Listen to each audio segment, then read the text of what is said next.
That's right, it's Friday, and that means it's time for the SPL. We are in week number 4, and lots of teams starting to make some moving and shaking in the standings.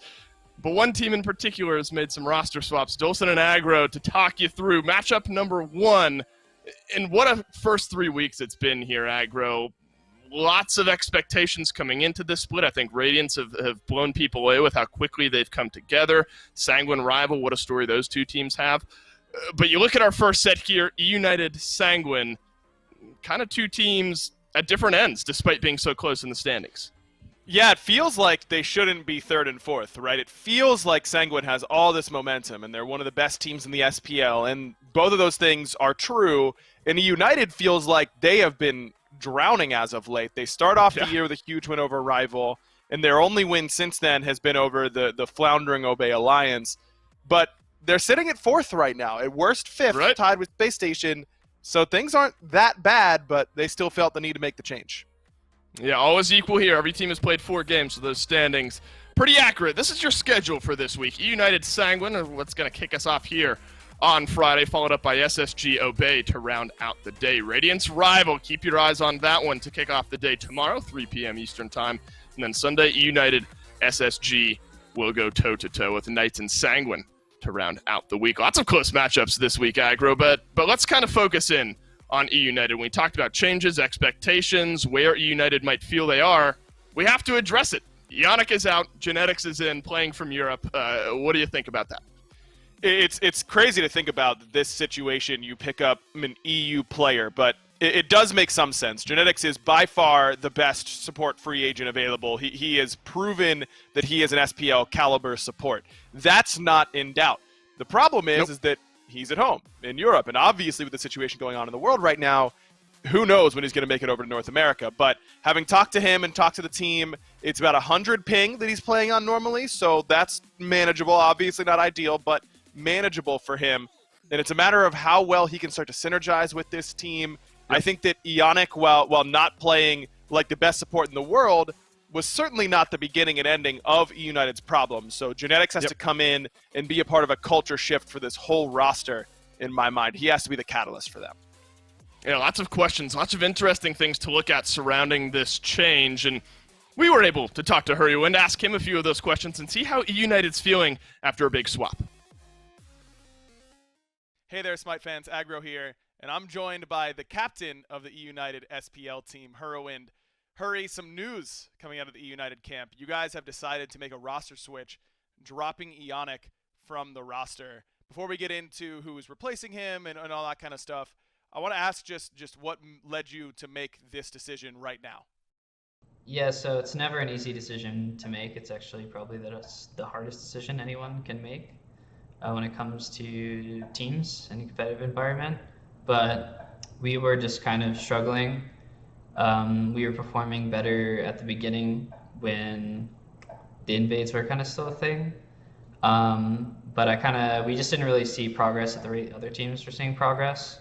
And we were struggling a lot around the duo lane, and we were struggling a lot with some leadership aspects of the team to a really bad extent. We were losing just about all of our scrims, and we lost our 2 most recent SPL games. I guess not most recent, we beat Obey, but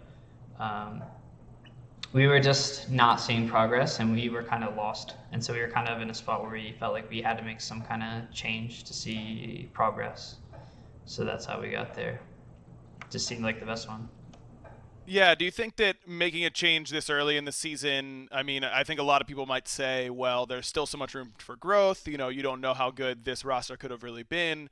But do you think there's some value in making a change like this early so that you can try and get through the tougher times of bringing in a new support player and then be kind of operating at a higher capacity when it becomes more critical for you to be doing so?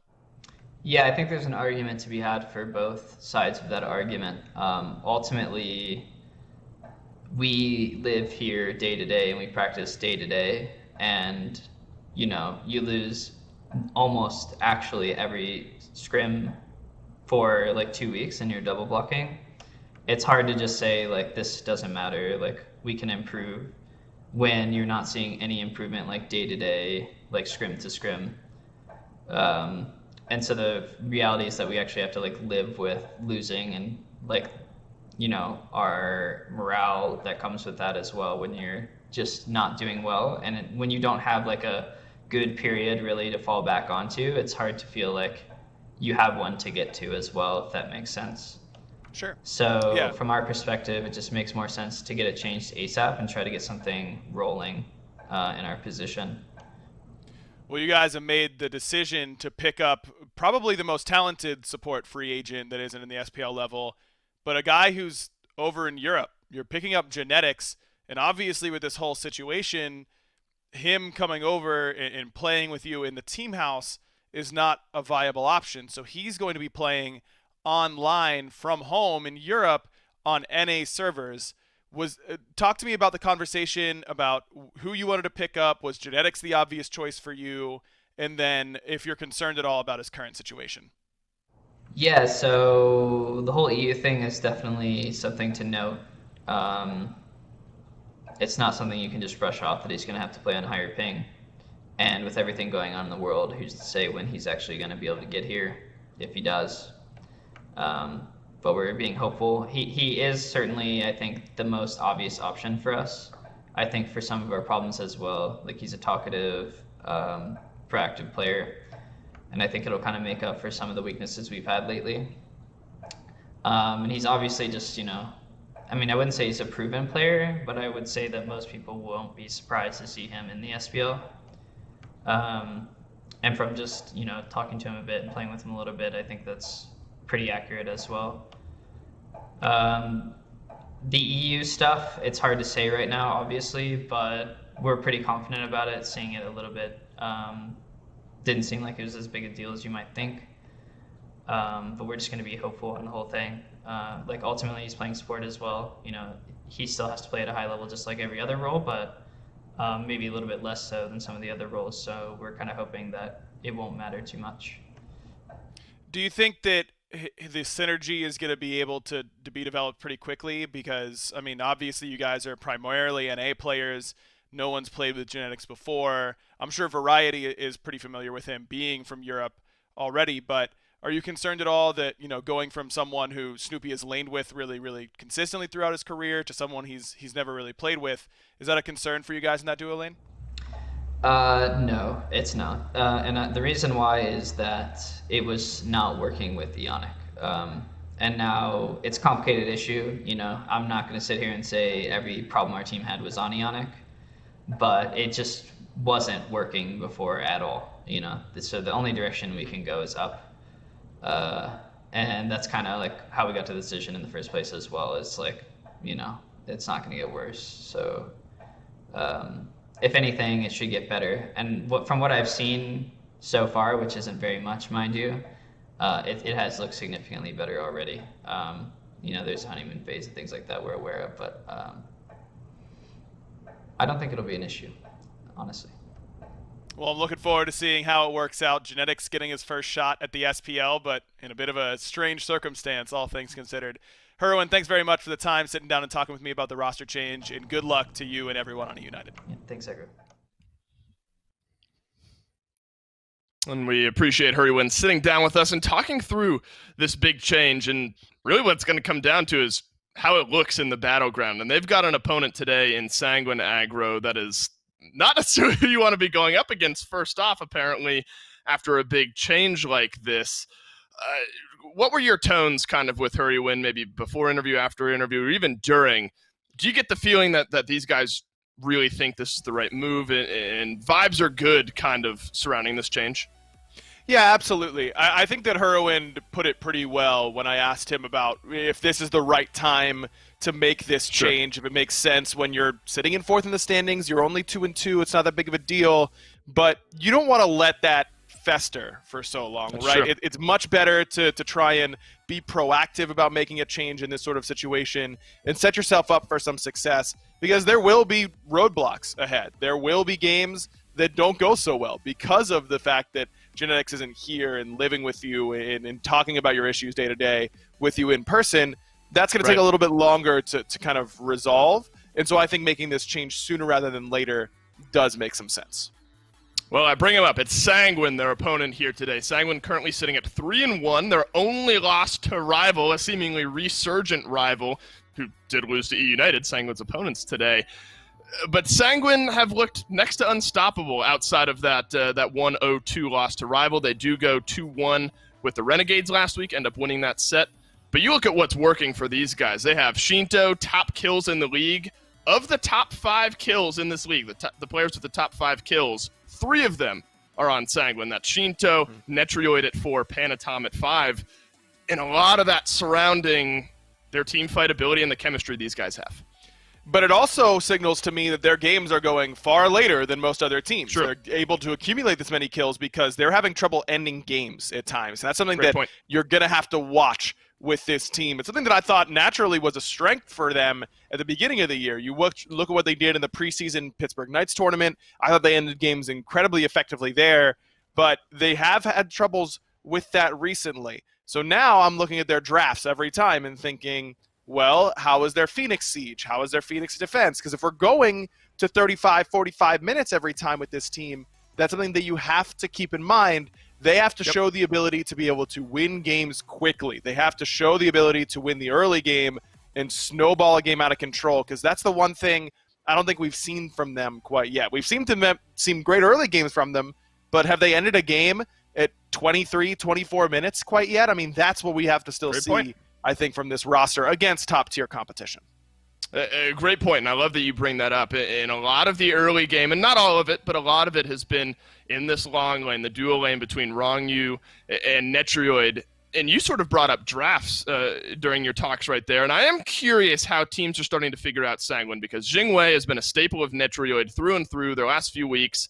It's been Jingwei in a single game of Freya, but these late game carries, maybe Sanguine start to realize that late game is where a lot of these games will end up. But remember, playing against Rival seemed okay to give Jingwei over to Sanguine. So I am curious, moving into this game, maybe where your thoughts are over that long lane. Do you think that's something teams are starting to figure out?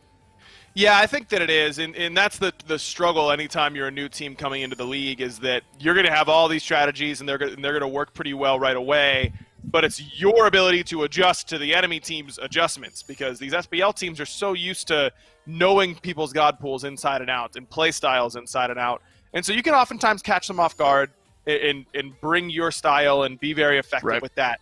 But when that adjustment comes, that's what's going to determine how good you are as a player and as a team, is your ability to play around that and come up with a secondary or a tertiary style that is going to be successful, even if the enemy team is doing everything in their power to shut you down. That's a great point. And the Sanguine team, or United rather, a team that we've sort of brought up in the pregame, has been maybe down but not out. I mean, they're 2-2. They're a team that has the ability to win. And obviously the big talking point around genetics. Do you think with genetics coming in instead of Ionic, you see a shift in Guardian or support pick priority? Maybe the answer is right there with Horus being locked in first overall. Yeah, they answered your question before you even finished it there, Dave. Horus first pick. Now, this is twofold. Number one, it's one of Rongyu's best gods, so taking it away from him makes a ton of sense to make sure that genetics is on something comfortable. But that secondary thing is that he's on something very, very comfortable. Genetics is a Horus true main over there in Europe. He played a ton of it during the SML. He's very, very comfortable on this god. And I think that he has some of the more creative ult usage we've seen in the minor league. Now, will those same tricks work at the pro league level? We'll see. But I love this first pick here for United. I think it's strong to give genetics your rookie, the new guy on the block, the first pick, get him something you know he's going to be comfortable on. Yeah, twofold pick to start off here for United, and a great start for United in this pick ban phase. And we brought up Jingwei. We were curious where that would be prioritized, if United would give it over to Sanguine and Netrioid, and the answer is no this time around. Jingwei filling that second ban slot here for United. Remember, Freya has been a landing spot for Netrioid, granted just once or twice, but it has been a landing spot for Netrioid when the Jingwei hasn't been available. Poseidon will be the likely opponent of Raijin there in the mid lane, and I hear the curiosity maybe rising in your voice over there. Yeah, it just feels a little bit early for Poseidon, because you know Sanguine's not going to pick it because they have the Raijin already. I don't think Poseidon is one of those bans that you're taking away if you know the enemy team needs a mage. And I'm also curious because eUnited, week 1, I believe it was, they gave Ullr over to Snoopy didn't do so well. Since then, they pick Ullr, and it's gone to Hurriwind. So if Ullr is likely to go to Hurriwind, just based on recent trends for this team, where is this Poseidon going? Is that going to be Poseidon in the long lane there for Snoopy, Right. who's played a ton of mages during his time? Is it going to be the Poseidon jungle, which we've seen a little bit of, but not necessarily the most popular mage jungle? I don't know. I like getting a mage this early, though, because when you have Horus Ullr, and you know that Ullr is likely to go to mid for Hurriwind, Yeah. you're already at risk at being very, very physical heavy. So now I wonder if eUnited is going to try and get the Baron or something like that for variety in that Right. in that short lane that he's loved to play. I love the Sobek ban here by Sanguine. Those are the types of picks that I'd expect from variety here. Something with some magical damage. That's a great point, bringing up Hurriwind on the Ullr as well, because that's one thing that has been working for this eUnited team in the games where they look good. And it's been here and there, wins, losses, but one thing we have seen them find success on are these mid lane hunters, specifically around Hurriwind. Some games where he really goes big towards the late game. X-Ball, Ullr. They've worked for Hurriwind in large part, not 100% of the time, but they have worked for United. So I think a good start to this draft. First 3 picks for United to get themselves comfortable. Batz slipping his way to, 7th overall pick here for Sanguine. And that's a great pick, I think, for Panitom. Yep. One of the top killingest players in this league. A very aggressive pick and one that scales well into the late. Yeah, eUnited makes some good bans. I think Susano, Daji, 2 phenomenal late-game assassins. Daji, in particular, great against Ullr Poseidon because they don't have CC immunity in the kit. So it makes sense, but it feels bad to have to give up Batz in that slot.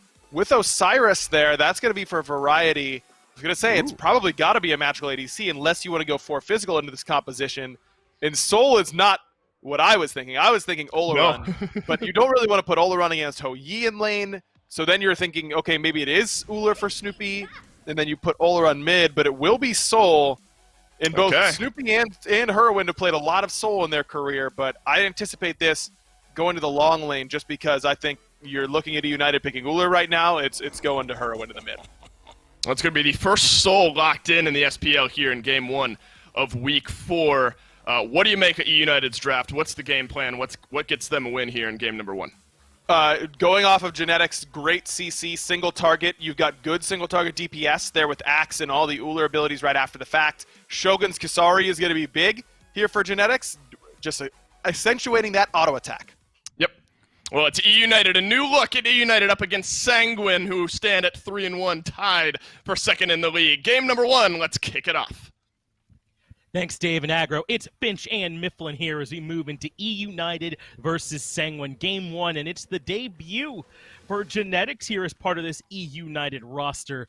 And I've been saying for a while now, Myth, that I think Genetics really is someone who's SPL caliber. All of last year, I think he was demonstrating that as part of the SML. But support is a tough role to come in, and Ionic wasn't playing poorly. I think Genetics has some big shoes to fill.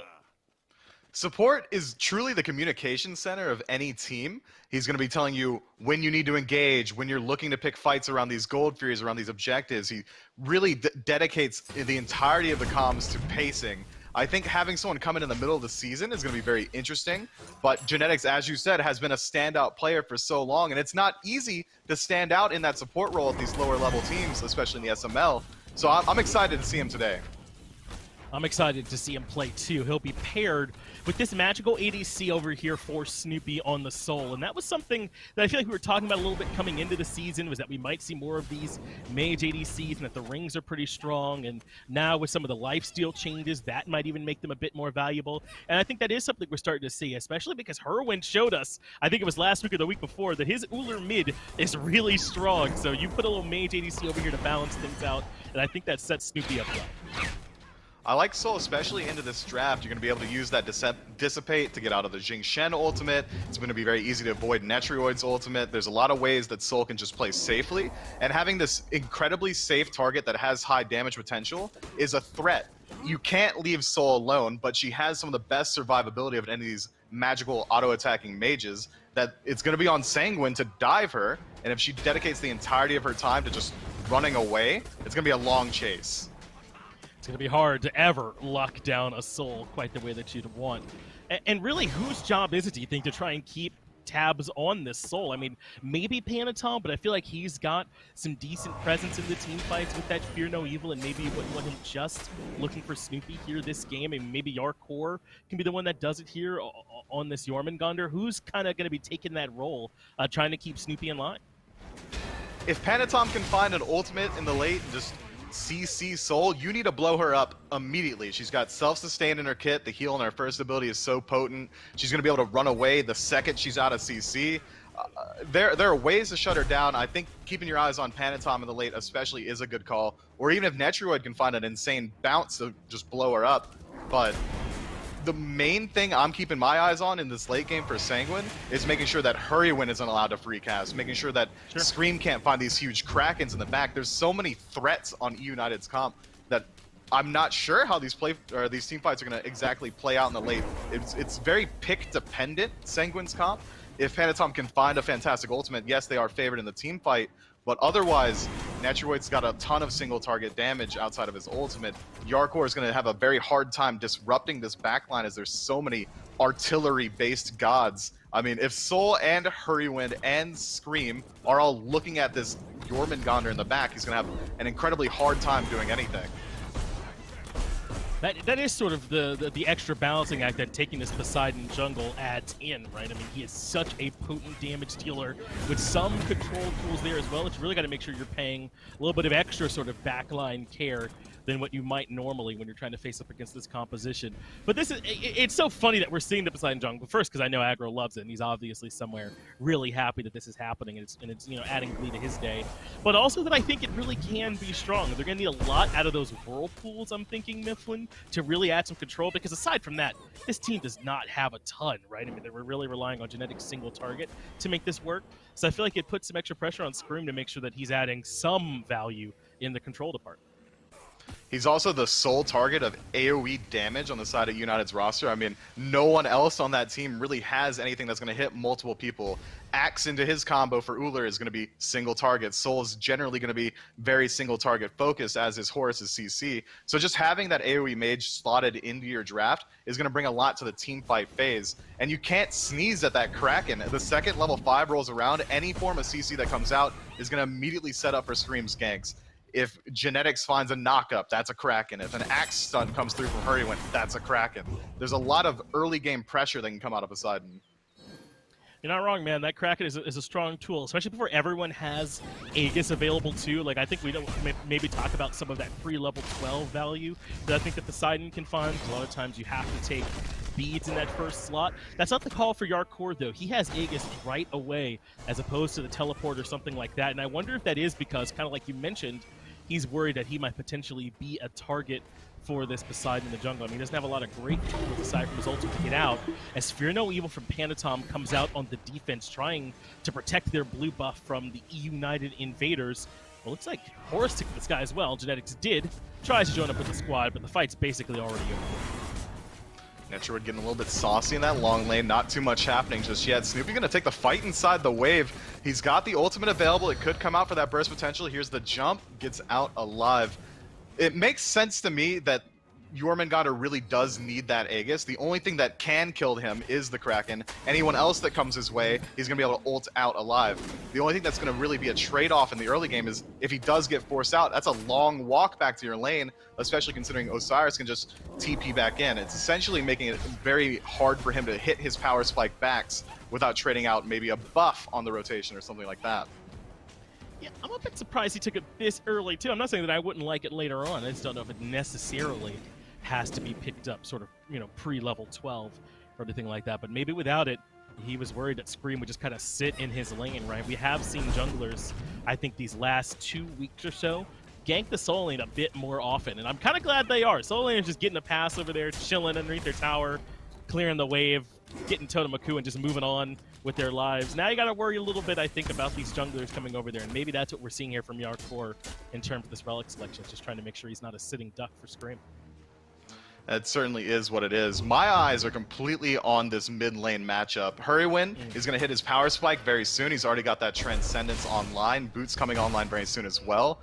He's going to have a lot of aggression that he's going to be able to freely use into Sheento. Raijin, an unsafe character to say the least outside of that jump. If he uses the ultimate, that makes it very easy to lock him down. You can't move very quickly once you're in those Taiko drums.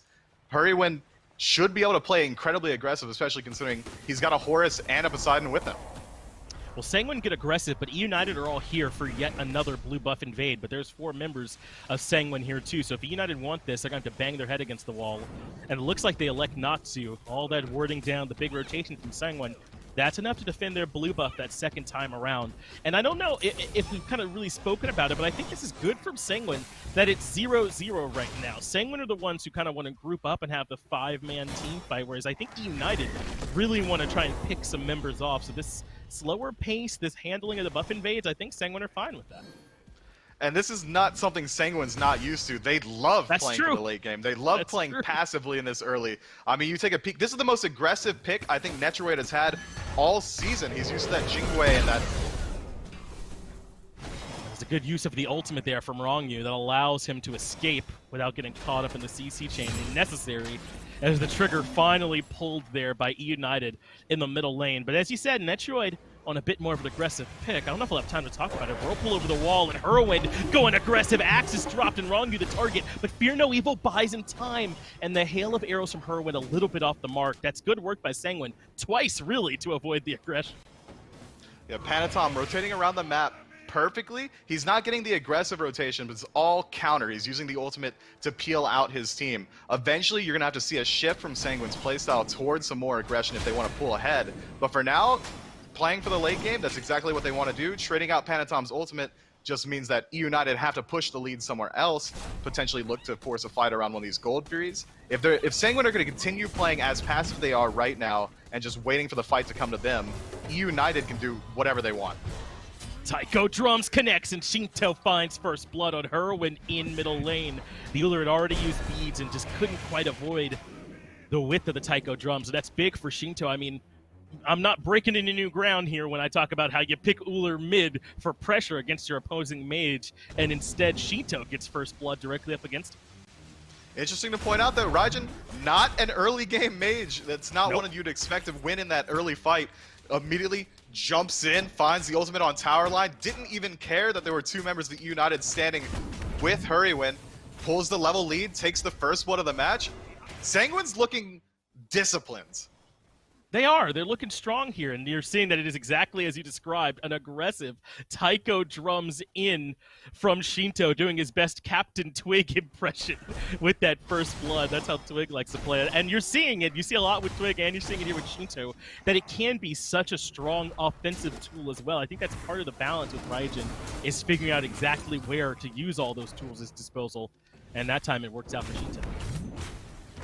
eUnited has so much damage on the long lane side of the map through this Ullr and this Soul that if Sanguine decide at any point to start allocating pressure into the short lane, eUnited can immediately move in towards that Gold Fury. I wonder if that's weighing in on the decision making that they're not really ganking. As I say that, a gank erupts in that Soul lane, ult forced by Variety, gets out alive. But that's not too big of a deal. The counter rotation from Genetics means that eUnited really can't look towards gold right now. And they cannot, as you said, but it is all this aggression happening over in short. Scream does rotate over, but he's already used the ultimates. That's not available to help out. Blink in from Panitom, Fear No Evil, forces out the beads, but a little bit of extra presence means Panitom cannot hard commit, even with a good ultimate. Sheento lurking nearby, but at this point, eUnited already backed up, nice and safe. They should be okay. And maybe it's Sanguine considering rotating over towards gold. There are some pings. Maybe Netrioid just wants to keep tabs on where this Ullr is. The rest of Sanguine continue to get aggressive, looking for Variety to meet the tier 1, and that sets up for their second kill. Genetics can't find anything in response. It's an unfortunate state, right? You send your support over there, try and peel him out. Scream is forced back to base before the secondary fight even happens. It's really rough. That dive was very well done by Sanguine. They have these huge tanky targets that just trade back and forth, leashing on this tower. And I gotta point it out, I mean, Sheento, for what, the 4th time in 12 minutes, jumping in on Hurriwind. That's a level of confidence that I love to see. And I think Sheento, for a lot of people, is considered, that star player is a nice bounce from Netrioid. Has to disengage after the ultimate comes out. He might need to keep on disengaging. Genetics and Scream all rolling up, and look how fast this Poseidon is. He's really starting to catch up with the Traveler's Doom Orb combination, plus that speed buff as well, but it doesn't end up bearing any fruit. In fact, Snoopy is stuck in a bad spot. He gets the beads forced out early, and Sheento gets kill credit. Nothing for eUnited is working right now as Ronngyu forces the other two members to back. I don't like that aggression from eUnited. It seems like they just wanted to find the gank. Yes, you forced out the jump onto Netrioid. Snoopy had to use his ultimate aggressively and move up forward, but after that, he was already so far gone. Chasing him to the tower line to find absolutely nothing just opens up Sanguine to rotate in behind incredibly safely. You used all of your abilities inside the tower, so there's no whirlpool to punish the fact that Sheento's gonna jump in a la Twig. It seems like United are playing a little bit sloppy. And maybe that's to be a bit expected. They did just make a role swap, and like Hurriwind said, he's hoping it's part of an overall sort of culture swap for this team, so I doubt that it's gonna work minute one without a ton of that preparation there. But it does feel as though maybe they potentially solved some old problems but created some new ones. They didn't used to look disjointed to me in terms of their early game. It looked pretty strong, but instead they're going for these plays, and Sanguine are playing too defensively for United to be able to find anything off.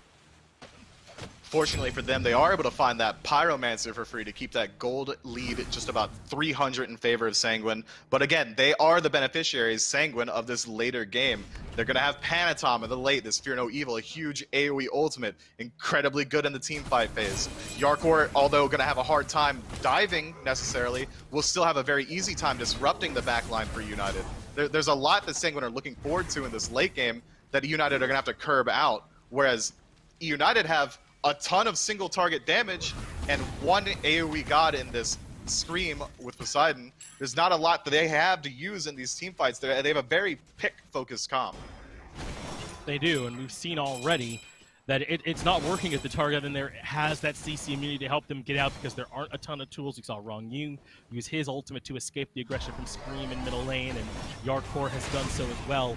They got to make sure they're really locking these members down and bursting them quickly if they want this to work. They grab the Oracles, do United, but they can't afford to stick around to try and look at this Gold Fury. So Sanguine continued to do enough to alleviate some of this pressure, and that's a big bounce from Netrioid. The Suns easily guarantee the kill. I know Ronngyu is nearby, but that's a nice solo kill for Netrioid against Snoopy. That's the third time Netrioid's caught Snoopy out in that exact corner looking for those bounces. That aggressive positioning from Netrioid just opens it up. Now 5 members strong for Sanguine. They can group up around this Gold Fury. Jarcorr still going to push out that long lane. He's going to be a little bit late, so it might be a true 4v4. Sanguine should be favored in the fight still. The only ultimate they had to dedicate was Netrioid's. That's right. They still have Taiko Drums and Fear No Evil. Those are the big headliners for me, potentially setting this up. Whirlwind of Rage and Steel might even find value, but Sanguine really didn't want to take the fight, and I think this is part of that discipline you mentioned earlier. They're happy to take these picks when they show up for them, but I don't think Sanguine really want to fight into this composition this early and maybe gift something back to eUnited. We've seen them play plenty of times at this point. Sanguine are happy to wait till late. I didn't like the positioning from Sheento there. He showed his hand a little bit early. If you're going to go ahead and pull the Gold Fury and try and force the fight, at least keep the presence or the threat of presence around. But the second that Sheento rotated into mid lane, they knew that Jarcorr was there as well. eUnited knows that if they move up a little bit, Sanguine are going to have to reset the Gold Fury, or if they fully commit to the fight, they're going to get gone on from the back end as Sheento does have the flank. If he had just hidden in the jungle a little bit longer, maybe United feels a little bit more threatened into moving forward. But instead, it fizzles out. Yeah, Sanguine is still the beneficiary of a later game, but still a slight misplay there. I agree. It's like they sort of revealed that they weren't really all that in on taking that Gold Fury, and the United played around that, I think, pretty cleanly. I mean, we keep saying that Sanguine, are favored because they got, the more teamfight focused comp, but eUnited are not going to be going away by any means at all the later that this game goes on. It's not as if Sanguine are tremendously out in front. It's only about 1,000 gold or so that separates the team. There is a very relevant experience gap developing, though, for Sheento over Hurriwind, and that could be scary. This is exactly not what you're picking Ullr for, is to be behind to his direct mid lane opposition. And yeah, you can tell, just look at the charts. It's 4,300 experience, only 1,000 gold. That's really the more relevant mark here at this point, is Gold Fury considered there by Netrioid, but he's not really trying to pull that yet. I like it. The cheeky play. You see them immediately. He starts pulling the Gold Fury. 3 members of Sanguine try to rotate low through eUnited's jungle. If anyone moves up to try and stop them, Sanguine's gonna be there. They're gonna take the fight. I like the play they're going for.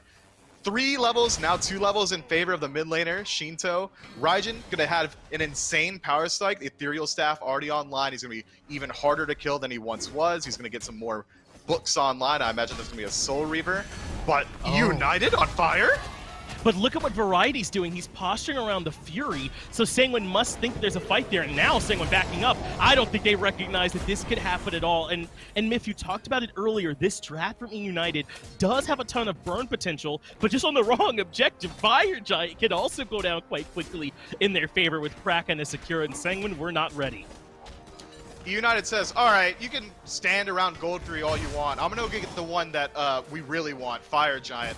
And that's exactly how it goes. They do get the Gold Fury power to them, now 2,000 gold in the lead, but with Fire Giant on the side of eUnited, they have so many towers that are going to be very easy to burn down. 3 tier 1s that should go uncontested in favor of eUnited, and then they can group up and look towards these tier 2s. That's a lot of passive gold on the map that they have to farm up. Their siege is also incredibly strong. That's a benefit of having this single target pick comp. If Horus CCs anybody, that should immediately be a pick in favor of eUnited. They'll grab the Pyromancer as well to try and even things back up. But that's another question. I mean, we're early in the game, and considering this odd game state where Sanguine are still in the lead, just how much sieging are we expecting eUnited to do? Is it just going to kind of be these tier 1s and you expect Sanguine to give those up? But I mean, are we even going to go into a more traditional siege phase of the game? I would be very surprised if we don't see eUnited group up and at least try and take each tier 1, and then afterward maybe back up, spend the gold, move up towards one of these tier 2s, and force a fight there. The gold deficit being what it is, it's about completely even. I like to equate Fire Giant to at least about 5,000 gold in this early game. In the late, closer to 10. The HP 5, the MP 5, the additional power, it's so potent. Variety getting aggressive early on. Genetics is already in the To the Skies ultimate. That was purely for the disengage. They get Variety out of there. Sanguine still grouped up in mid to threaten the tier 1 tower, while the rest of eUnited, 3 members strong, threaten the tier 1 there. And it looks like Sanguine are just going to straight up trade with them. They'll take the tier 1 and then threaten the tier 2 tower in mid. Variety comes in to contest. They turn on him, quickly burn him. Now they should be able to get the tier 2, but look how much faster eUnited are moving now. They're the ones threatening the left side Phoenix. So Jarcorr and the whole squad start to back. They don't even grab the tier 2, but they're not going to get here in time. If this Phoenix has already been burned, so they got to make someone pay on the back side. But Beads comes out. Genetics catches back up. They're fully retreating. Jarcorr going to try and disrupt to help the squad catch back up. Sanguine really got to try and find some kills here, but Kraken is further disruption as Sanguine try and keep up the chase. Snoopy's doing a fantastic job throwing out the second ability on cooldown to slow down the chase. There's so much mobility on the side of eUnited. Scream on Poseidon has additional movement speed due to the tide. Hurriwind has his second ability, and the Axe stands for a movement speed stim. Snoopy, every time he pops his 3, faster. Genetics has multiple dashes. That was a smart play. They knew that Sanguine would have to back there, try and defend that Phoenix, and they could easily disengage just using the natural abilities in their kit. I love that play from eUnited. I would have preferred to have seen Sanguine continue their push. If they know they can't defend the Phoenix and they're only looking for kills on the back end, you might as well at least trade out the tier 2 or even try and go for the Phoenix yourself. Instead, they do get a tier 1 for themselves, Sanguine that is, but trading out a Phoenix, it's not quite worth it. And that's why I don't think it's going to show up on Variety's stat sheet, but he's the one that I think has made the 2 plays that turn the game around. The first play was the Fury sort of bait that he makes, where he pulls in and starts pulling it, right? And all of Sanguine rotate over to see what Variety is up to. Meanwhile, the rest of eUnited get the FG. And then the second play is that he comes in to contest them when they first start in the tier 2. Sanguine do burn them quickly, but they fall really far behind in the actual race on those tier 2s, and they have to back to try and defend their base. And I really think Variety's play there, his positioning and what he forced, would kind of the big difference maker. Showing presence on the opposite objective is such a mind freak, especially considering it was the Soul Laner, that there's no way that Sanguine know they're going for Fire Giant. Speaking of Fire Giant, it wears off. Yeah, Panitom wants to try and get aggressive, does force a Fear No Evil. That gets the defensive ult out from Genetics in response, but now they know Scream is topside. Thunder Crash is aggressive, drops the Kraken on him, but that's a good Aegis from Sheento so he can immune all of that damage. The Suns come out from Netrioid. That splits this fight in half. But eUnited are happy taking the top side. Variety goes in right towards Netrioid, cuts him down to size. They're not done. Netrioid, or rather Hurriwind, has leaped in aggressively. Can't find anything with that Ullr axe, but they have manufactured all this pressure they're currently working with. I love the play. Scream does get caught out, but he uses his ultimate to self-peel, immediately runs to his team. The tanky targets and Variety and Genetics say, hey, you want to bully out my my jungler? Good luck, we're going to CC you out. They'd already used so many resources, Sanguine, trying to lock down Scream that they couldn't even peel for themselves. They get the early pick on a Netrioid. Fire Giants already respawning, so now eUnited get the defensive positioning. They can ward up around it, do whatever they want, look for more picks around these corners. eUnited's in a very good spot. I wonder if this is the kind of stuff that they felt that they didn't have with their previous roster, right? The ability to sort of make these on-the-fly calls, this decision-making that's really forcing Sanguine's hand despite what they used to have as a lead. Fire Giant down to half HP here already. Mifflin Sanguine now forced to step in. Panitom, Fear No Evil, looks for Snoopy, gets the overhand smash, brings him down to half. Snoopy has to use relics, but he is still alive. All of eUnited is starting to fall back. Sanguine have done enough to defend here around FG.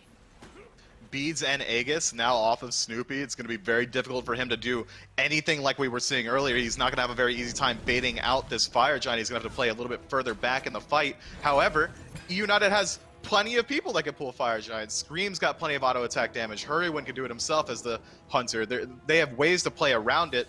And now Snoopy is going to be an incredibly juicy target for Sanguine. They definitely communicate the fact that Beads and Aegis are both down, but Dissipate, essentially two of the same, another Beads and Aegis once it activates. Going to be hard to dive them out. It's going to be almost a red herring in this next team fight. I expect Sanguine's going to commit a lot to trying to dive Snoopy. Depends on how well he can time that Disapparate and how well he can sort of move himself around and maybe not get it baited out if it's a softer commit from Sanguine, just trying to force it. eUnited are going to pull the Primal Fury again. They've got this sustained damage on these objectives to where they can feel comfortable starting up a slight gold lead now as well. They've made up for a lot of the experience deficit, but look at this play they're making with Genetics. He's heading over towards Fire again, and they're yet again going to try and trick Sanguine and burn the objective, and look how quickly they're bursting it. They don't even use Kraken for confirm, it's just to take it, and yet again Sanguine caught unawares. That is some of the smartest play I've ever seen. I'm grinning ear to ear. Show minuscule presence around Gold Fury. It's all of 3D Sanguine chess. have to rotate in. They immediately ult over to Fire Giant. That's so smart. The slash line for eUnited, 1 in 5. It doesn't matter when you have 4,000 IQ to play the map as perfectly as they have been. Maybe this is what Genetics brings, this strategic genius, because they are locking down objectives left and right where they truly don't have the right to be doing so, especially considering how the fights have been going. 5 and 1 are Sanguine. Doesn't matter. 4,000, now 5,000 gold in favor of eUnited. Fire Giant fresh on their minds. They can immediately move in towards this left side Phoenix. Again, their siege is good. Genetics has the lockdown. They have the damage to shut down anyone that stands between them and it. I'm so impressed. And Sanguine seem caught unawares, don't they? They're really not sure where they should be going on the map to try and respond to this, or if there even is a good spot. They are now grouping on the last Tier 2 tower to at least be nearby. That's definitely going to be part of eUnited's next strategy. Remember, the Phoenix that's up and left is going to be weakened. That was already sieged earlier on, so eUnited could also group up and choose to push in left and try and threaten that Phoenix down one more time. And Sanguine, up until this point, Miff, they have not been able to respond to these plays from eUnited, but it's so unorthodox. How could you be prepared? Yeah, I don't know what you're going to do when literally the entirety of your opposition is threatening one objective, and then it turns around a corner and they're already burning down Fire Giant. Sanguine did what they had to. If 5 members stack up on eUnited on Gold Fury, you have to defend Gold Fury. The counterplay maybe is to drop some wards in the middle of the map, try and cover that rotation path of Horus as he flies across, and then immediately try and run over there. But you saw how quick Fire Giant burns. So this is going to be a Tier 2 tower defense. If Sanguine are in position and not trying to give this one up too easily, just trying to burn some of this time off, because this Tier 2 is going to go down. You don't want to lose anyone here for it. So they do a soft defense, eats up a little bit of eUnited's time, and now they're falling back to the mid Phoenix. But if I'm eUnited, I really want to get some pressure on that left lane Phoenix as well, since that one's so easy to burn. For now, though, they're grouped up and waiting in mid. They've already done a very good job. Sanguine that is burning out a lot of time on this Fire Giant. Only a minute and 30 seconds left, but yep, here it happens again. Where you guys grouped up for, we're already on your other Phoenix. And remember, they burn it so quickly because of this composition. Wow. I mean, even Scream provides good damage. It's a big ultimate for Panitom, though, on the backside that has separated Genetics away from his backline, and Jarcorr continuing to push them out. Genetics is trapped back in. He will be the sacrificial lamb, but that's fine with eUnited. They got exactly what they wanted in that right side Phoenix. They'll strip some of the jungle, and they're fully retreating. This play style from eUnited is very reminiscent of every Loki player I've ever played with in ranked. They don't want to fight. They don't want to group up. They want to run to the objective that the enemies aren't at and hit that.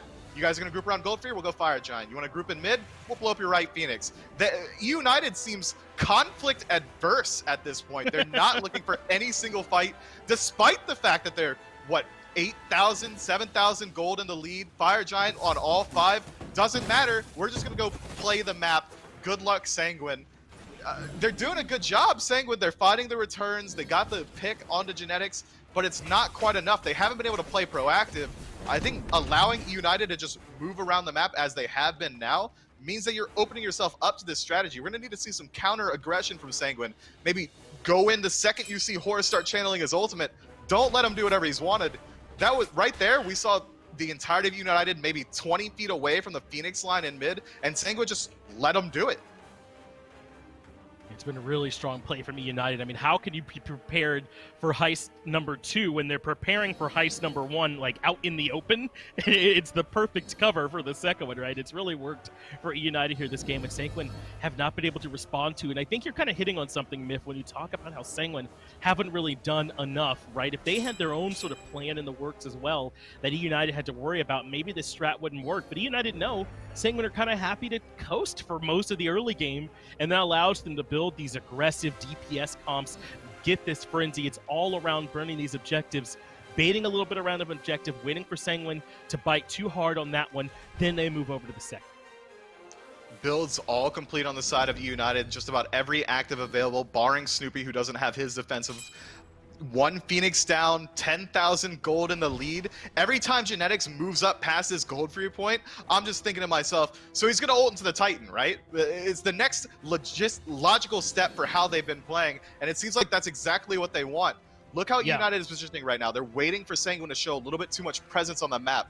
They see Sheento moving up. They see all these other people moving up. Variety's doing exactly what he did around gold. They want to do that, exactly. Variety's showing that pressure, so the second Sanguine move up, eUnited's going to be on your Titan. That's exactly what the plan is from them, but I think they might have sniffed it out. They should now realize that Variety's kind of a red herring, isn't he? Wherever he is, the play is not actually happening there. He's the one that's being the covert agent. So they force Ronngyu to use the ult. Genetics does get grabbed and pulled back, but that's easy for him. That's a big fear, no evil, though. That hits just about everyone on the side of eUnited. Does get good relics out. Hurriwind has no defensive relics available. He's a sitting duck. Kraken comes out to try and provide him some backup, but Panitom gets the kill. Now they turn to Variety way in the back line, but the Lord of the Afterlife lets him keep up the chase. Netrioid does get Snoopy, but Variety gets Panitom, and now they turn back towards the Osiris. They move through the whirlpool, even with all those raging waters, and find one more kill under the Osiris. Sanguine seems to have finally discovered what the weakness of eUnited's draft is, and it is team fighting. That's the first one we've seen past the 10-minute mark. Sanguine take it cleanly. Still only 2 kills on the side of eUnited. They find the return on a Panitom, but now Sanguine's in the driver's seat. Their builds are just about finished. They're going to be looking to get that 6th item or moving in towards some elixirs. Fire Giant should go uncontested. Scream doesn't have Kraken for a while. If they get any CC on him, he might fall. Yeah, he doesn't have any defensive relics either. He's really just hoping he has the burn. And the answer is that he doesn't. It's a deicide for Sanguine. They should still be able to do this FG. Netrioid sticking behind on it, but everyone else is a bit low. They don't want to come inside the ring, so Scream has actually done enough. No, they're just resetting the aggro now. They should be able to grab the Fire Giant. No problemo. So Scream does not do enough FG and the deicide for Sanguine, and they finally turn things around. And you were talking about how they finally got their first team fight, but I think this is also the first time they didn't bite on Variety's aggression. It was discipline again. They've realized now that Horus is going to teleport them wherever, them being eUnited, by the way. They're going to teleport wherever we, Sanguine, don't want them to be. If we're defending mid, we don't want them on a right Phoenix, that's where they're teleporting. So they know, had they moved up at all, Genetics is going to be able to find a teleport towards another priority target, so Sanguine back up completely. They wait until they see the entirety of eUnited moving as a unit towards Variety, and now they start moving up themselves. I like that level of discipline. Now that their Phoenix is up as well, they can start to move their own aggression forward, which is hamstringing Genetics' ability to just backdoor anything. Now it's a true 5v5. Now Sanguine get to use their own siege, which is potent in its own right. Panitom can blink in, find an ginormous ultimate like he has been. Sheento's a very long-range damage-dealing god. Netrioid has a very nice ultimate on the siege as well that's going to make a no-play zone for eUnited. It's interesting to see how this defense is going to play out. They're barreling right down mid. Genetics ult's sort of in place to prevent anyone from Sanguine for stepping forward. That is the To the Skies down. And they're missing what can be a nice tool at times. Sanguine still barking at the middle door with 5 members stacked up. No Aegis still for Hurriwind for a little bit longer. No Aegis for Sheento either for 40 seconds or even longer before his will be back up. So these carries aren't fully ready to go. But Sanguine looking as though maybe they want to move away from trying to force down this mid Phoenix. Look at Panitom. He jumps over to the tier 2 and burns that down to open up another avenue for them to attack these Phoenixes. I like the split push. They've got plenty of time to work with this Fire Giant. The only thing that is a bit of a question mark from Sanguine now is they know that all those defensive actives were down on the side of eUnited had they looked to aggress. But now they're coming all up. Everything available for eUnited, barring Genetics ultimate, so it's going to be another true defense. Sanguine can decide either to continue this 5-man stack, split off, send Panitom over towards the long lane, or they can move in towards this tier 2. But right now, stalemating in mid while Fire Giant ticks away, it's not looking too good. They're gonna look. They need to look for some sort of engagement. They need to look for it soon. Standing around doing nothing is gonna gain you exactly that, nothing. It will gain eUnited some time, which I doubt Sanguine really want to gift over to them. They're not in love with their team fight. eUnited, I mean, I have to assume that's why they've been going with this strategy. So now Sanguine forced it to actually work for them to see if they can put up the defense. So far, no damage onto the actual mid-Phoenix. No relics forced out from eUnited either. Fear No Evil, though, is good. It does catch a couple of members, but Genetics basically tanked it up and lives through it A-OK. And Sanguine still have not gotten much damage with the actual Phoenix. Out comes the Whirlwind of Rage and Steel. Still doesn't grab a lot. This defense from eUnited has been strong.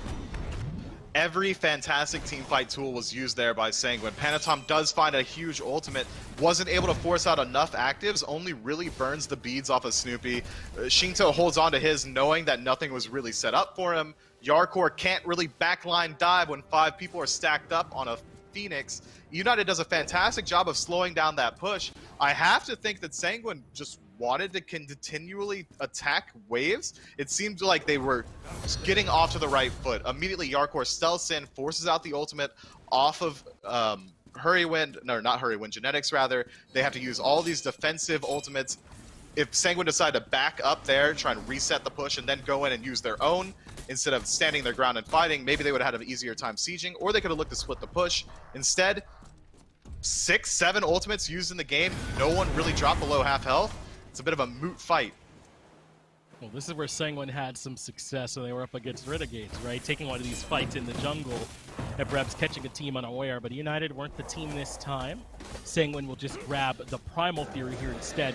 And when I went back and looked at some of Sanguine's wins, a lot of it was like on the back of being able to grab some Oni Furies to eventually force a team to somewhere else and then winning their 5v4. As much as we talk about their great sort of team fighting presence, they can struggle sometimes at this point of the game, even though they'd rather be here than try and gamble everything on some early game fights. They don't always execute here 100% cleanly. I think that plays into the meme surrounding them. Sanguine is the best arena team ever in SMITE history. If it's a 5v5 fight, they are going to win hands down. It's when it comes to sieging, when it comes to decision-making around moving around the map, that's where Sanguine's starting to see a slight struggle. Panitom has found an ultimate in the middle lane. That gets the beads out of Scream. And really, I think that's all Panitom is looking for. He knows Scream now is much more limited in terms of where he can position in these fights safely and then still be able to try and find the value that eUnited are looking for. So Panitom gets that relic out, and the rest of Sanguine head right back towards FG to try and force a fight. Treading out your blink and ultimate when Fire Giant spawns is risky, though. Panitom's gonna have a hard time backing up his team. I imagine Sanguine's gonna look to just stalemate this fight around Fire Giant until Panitom's ready to engage again. Already halfway ready with his ultimate, and then they can look to re-engage on Scream. They could look to maybe even look to dive Snoopy in the backline. They have a lot of ways that they can initiate these fights.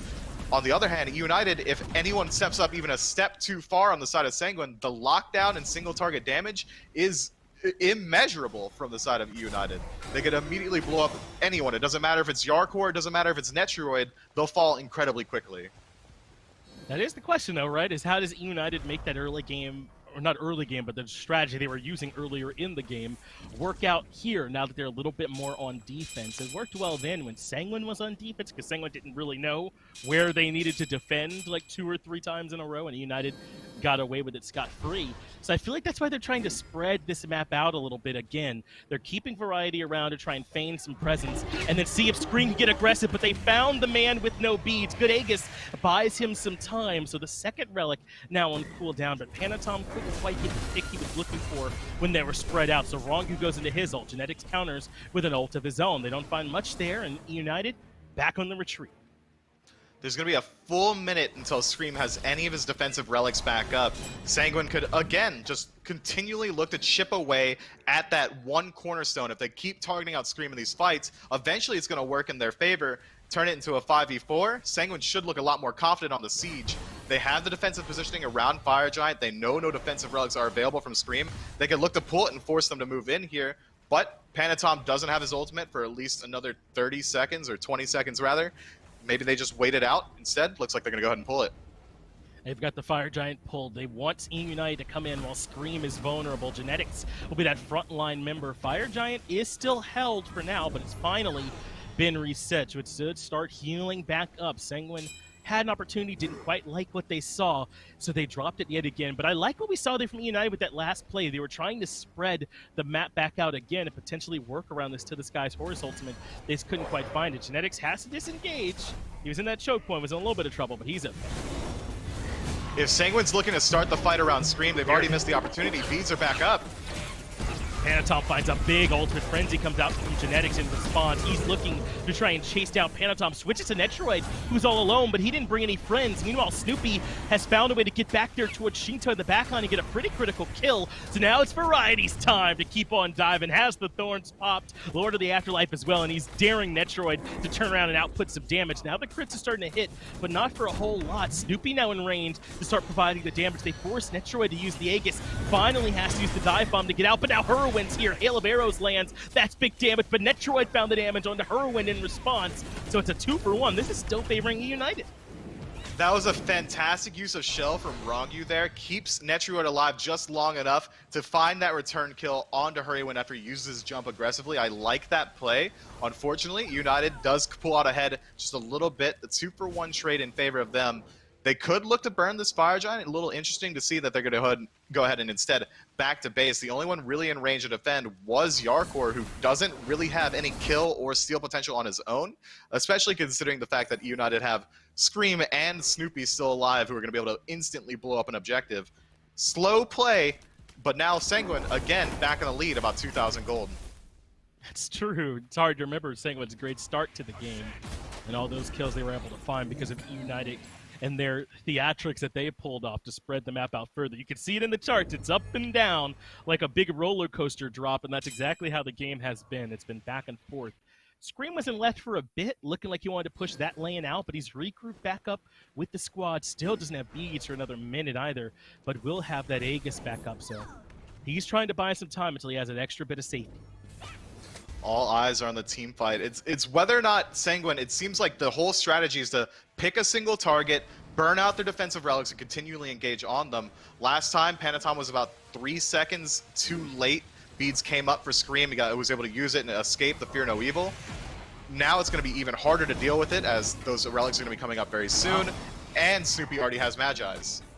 Well, it's eUnited starting up the objective because Netrioid is over, pulling off one of their favorite plays, which is having him break off to get Oni And then when someone at United has to defend a Phoenix, then Sanguine can take a favorable fight around FG. They seal a lot of their games this exact way. To the skies, though. They're looking at cut off Netrioid, rotating back out from getting the Fury. He does recognize it and saves the dive bomb, but he's all alone. They pop him easy, and Netrioid is the one that drops first. Panitom has to disengage. Ronngyu comes back in. They drop Kraken at their feet to help out. They get thrown back in to the taiko drums from Sheento, but that's Variety. He's not the target that you're looking for. eUnited have punished Sanguine's signature play.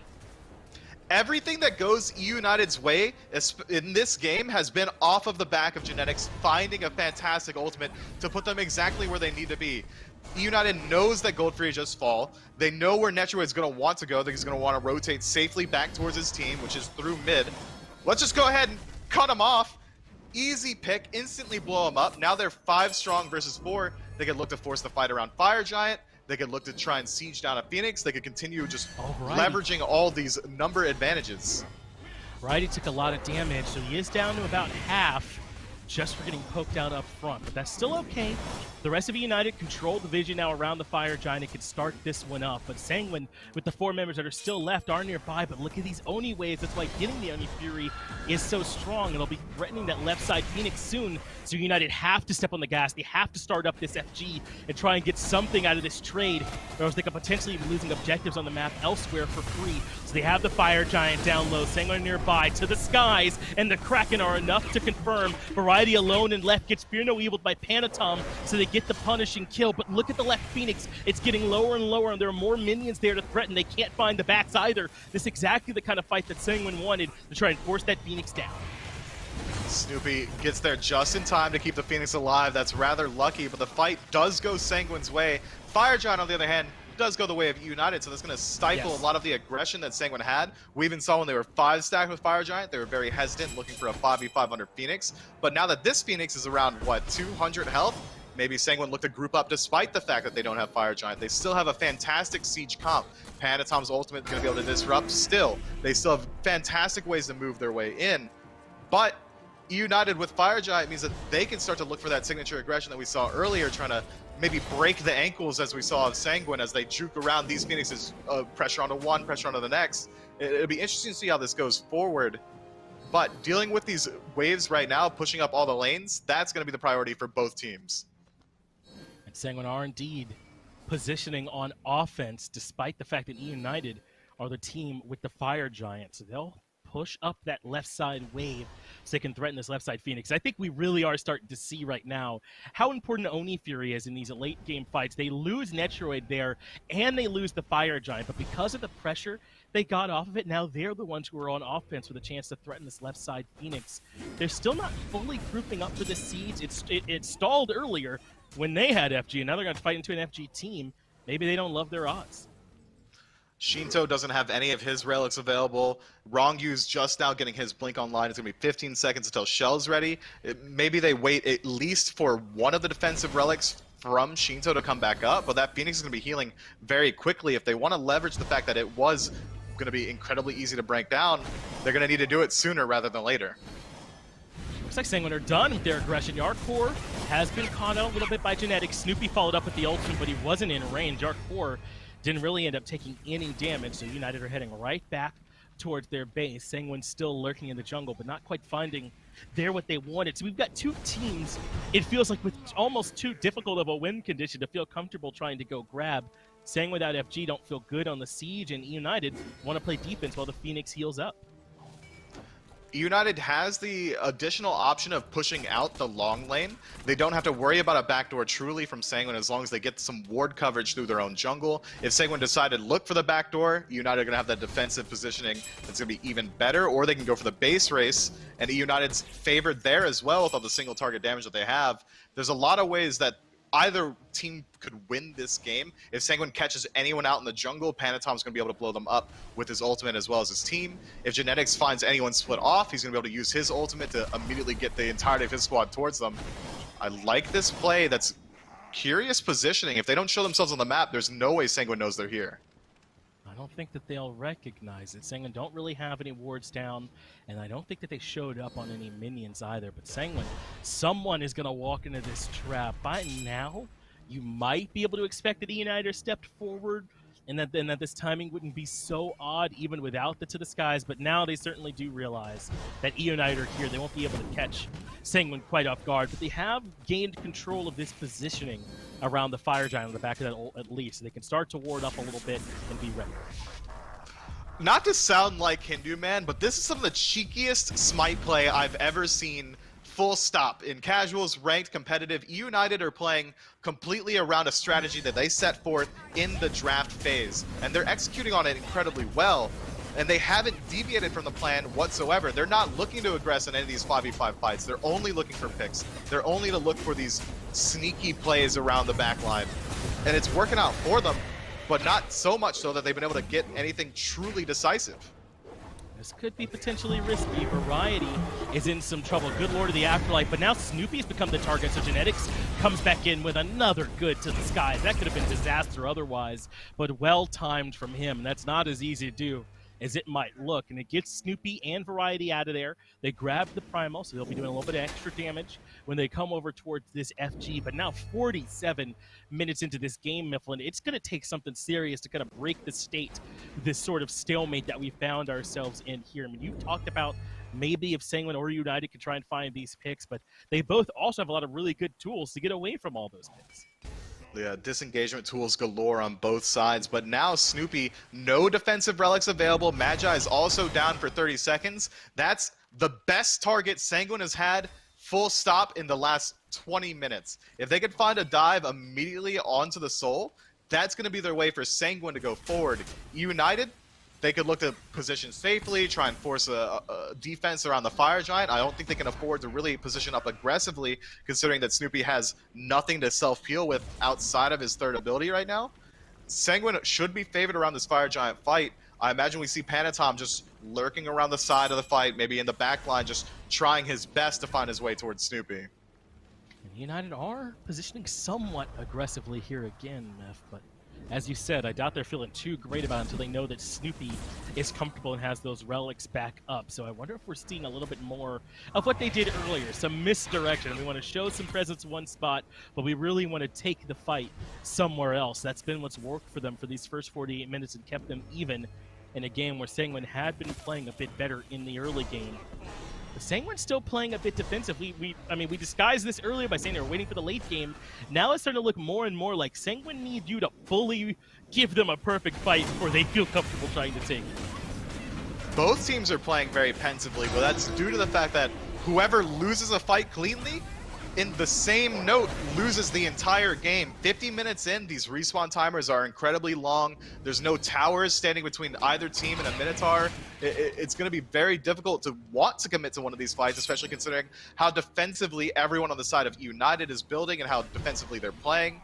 Sanguine, they do have a bit more of aggressive comp. There's not as many Magi's, there's not as many tanks, they're not using as many Bees and Aegis. However, there's no way that Sanguine can look for a safe engagement. Jarcorr has been nearly a non-factor in these fights simply because of how safely eUnited's been playing. Genetics could become the target here. I don't know if he realizes he's about to be swarmed on. Does get back towards the team, but Panitom finds a Fear No Evil on to 3 members. Doesn't really get the relics that he was looking for, but does set the fight up favorably. To the Skies, shields up the team, make sure that they're all still relatively healthy.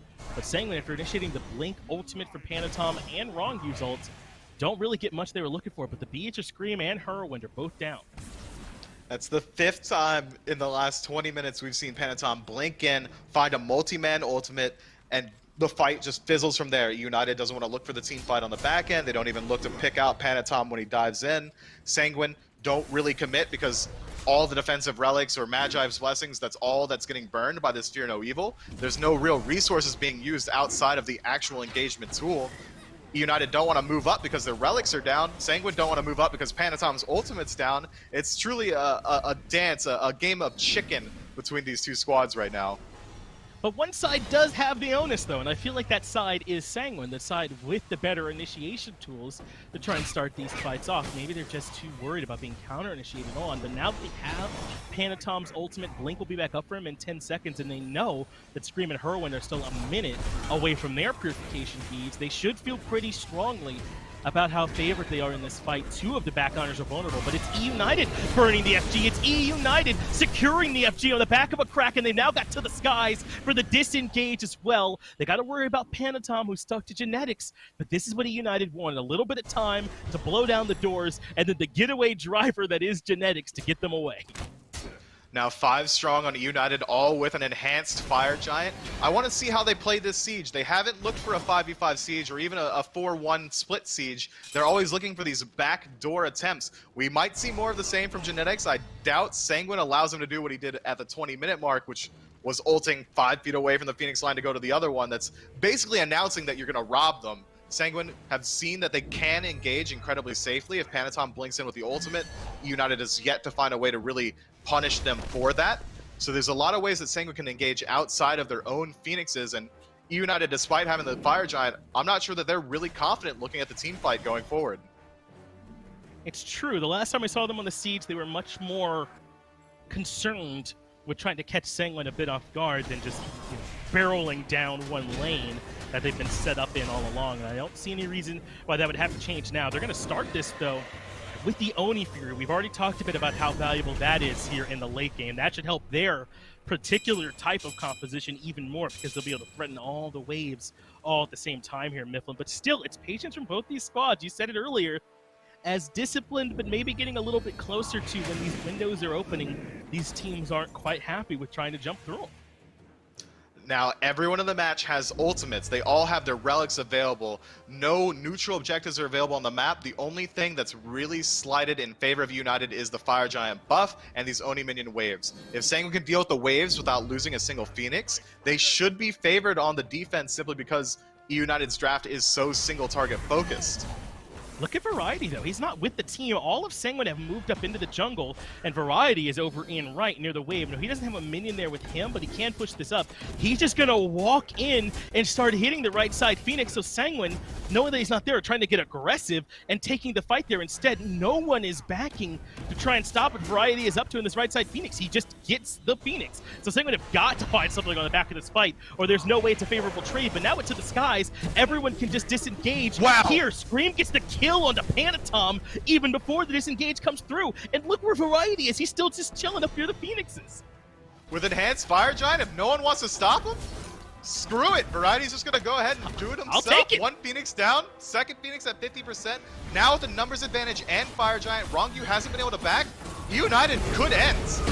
United could end, but they're stuck inside the sun. Doesn't matter to Scream. The Kraken gobbles Jarcorr up easily. They are going to back up, though. They're not ready to start moving into this mid-Phoenix yet. They could finally threaten multiple points the right way. They'll send Hurriwind over to the left side Phoenix. The rest of the squad's already gotten mid, and suddenly this entire composition, the strategy from Sanguine has started to collapse. Only 3 members to defend the Titan, but it's too much damage from eUnited. It might have taken 53 minutes and 49 seconds, but they grabbed the victory in Game 1.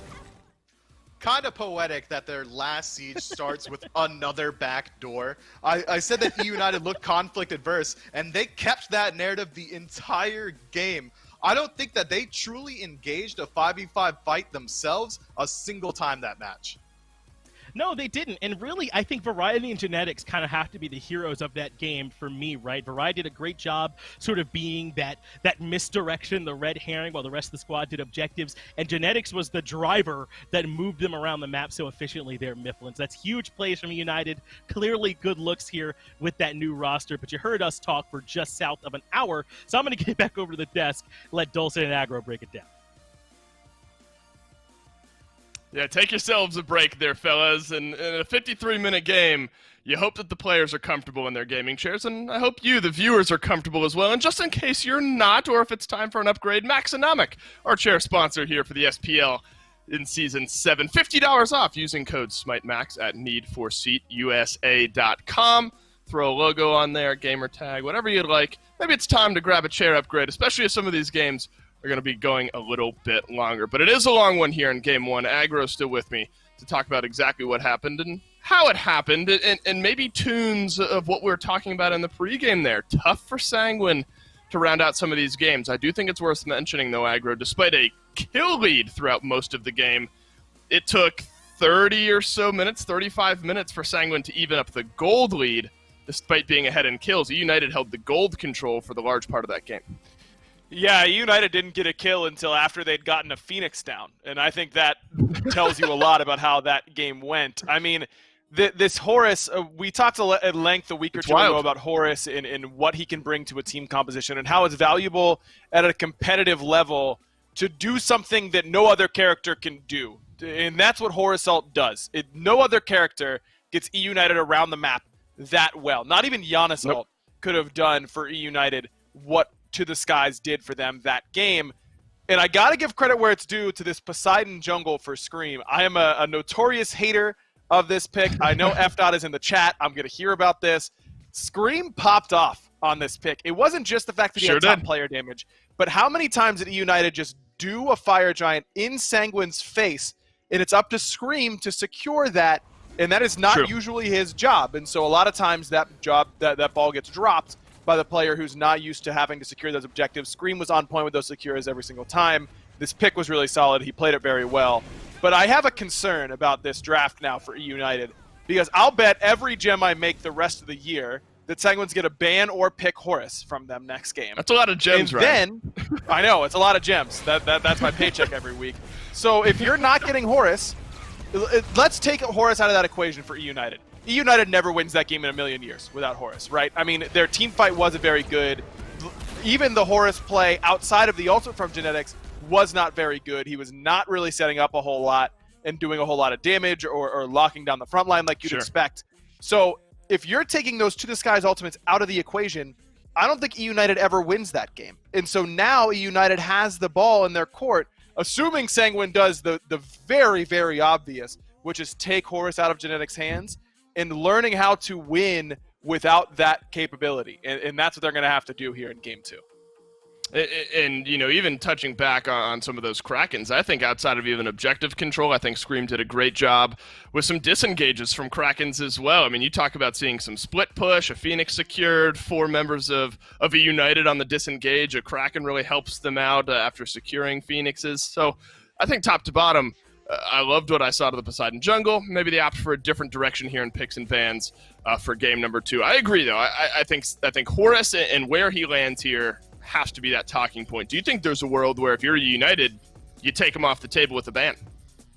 I think there is, because Ronngyu is a premier Horus player as well, but I think that if you have the option, let's say you're down to your final ban, Horus is open, and I don't know, Persephone or Yemoja is open, you just leave them both open and go, please God, give us Horus. Sanguine, yeah, not messing around, get it out of here, first ban, no chance Genetics gets that again.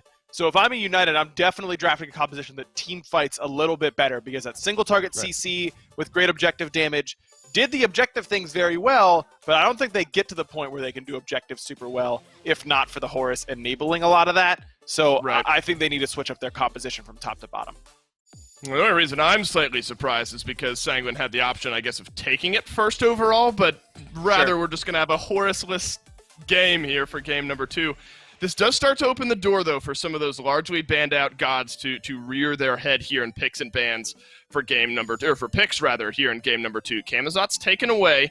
You look at an Odin, Yemoja, Persephone. A lot of those frequently banned gods might be available here for the first overall pick from Sanguine, but I think eUnited then have to consider, Ryan, what you take away, because with second pick, you can have kind of your pick of the litter of what's ever left over, and with Thor being taken away, the door is certainly open to a lot of priority picks. And Yemoja is the number 1 on the list. It is worth mentioning, by the way, that Persephone is actually comp banned right now due to a bug, so she is not on the table. That would be a highly prioritized pick. But Yemoja is, and so she's going to get locked in here by Ronngyu. And this is just leading more into what Sanguine did well last game, which is team fight at basically all stages. And this is a pick that does so well at every part of the game. That's why it's so strong. Its laning phase is nuts. She's going to chain stun you over and over and over again. Her mid game isn't super weak. And then once you get to the point where you have max Omi and good Omi regen, you're just healing and shielding everyone so much, and you've got a team fight changing ultimate. Yemoja is just a pick that you can pick first and feel pretty good about it all the time in my mind. Agreed. I think Umoja's in a great spot, and Sanguine seem to agree, and they're going to take her first overall here. Hebo and Merlin locked in for eUnited, so I like the Merlin pick. Obviously, he's priority. He's potent there in that middle lane. Get Hurriwind on something he's comfortable with, barring, maybe an Ullr picked up at some point later on, or another Hunter to swap him onto in that middle lane. But with Hebo locked in, maybe lending itself to a Hebo in the jungle, so Scream might have to pick out of a similar bag of tricks as he had in Game 1 with that Poseidon. Yeah, I think that Hebo is likely to go to him. I mean, I would have said that it's a flex pick before the Merlin got locked in, but clearly eUnited don't want to give Sheento one of his most comfortable gods in that Merlin in the mid lane, so they lock in the double magical right away.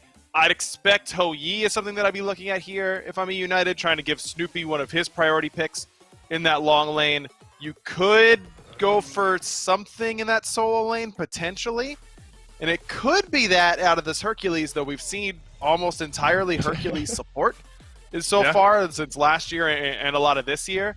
So I anticipate this is actually going to genetics there in the long lane.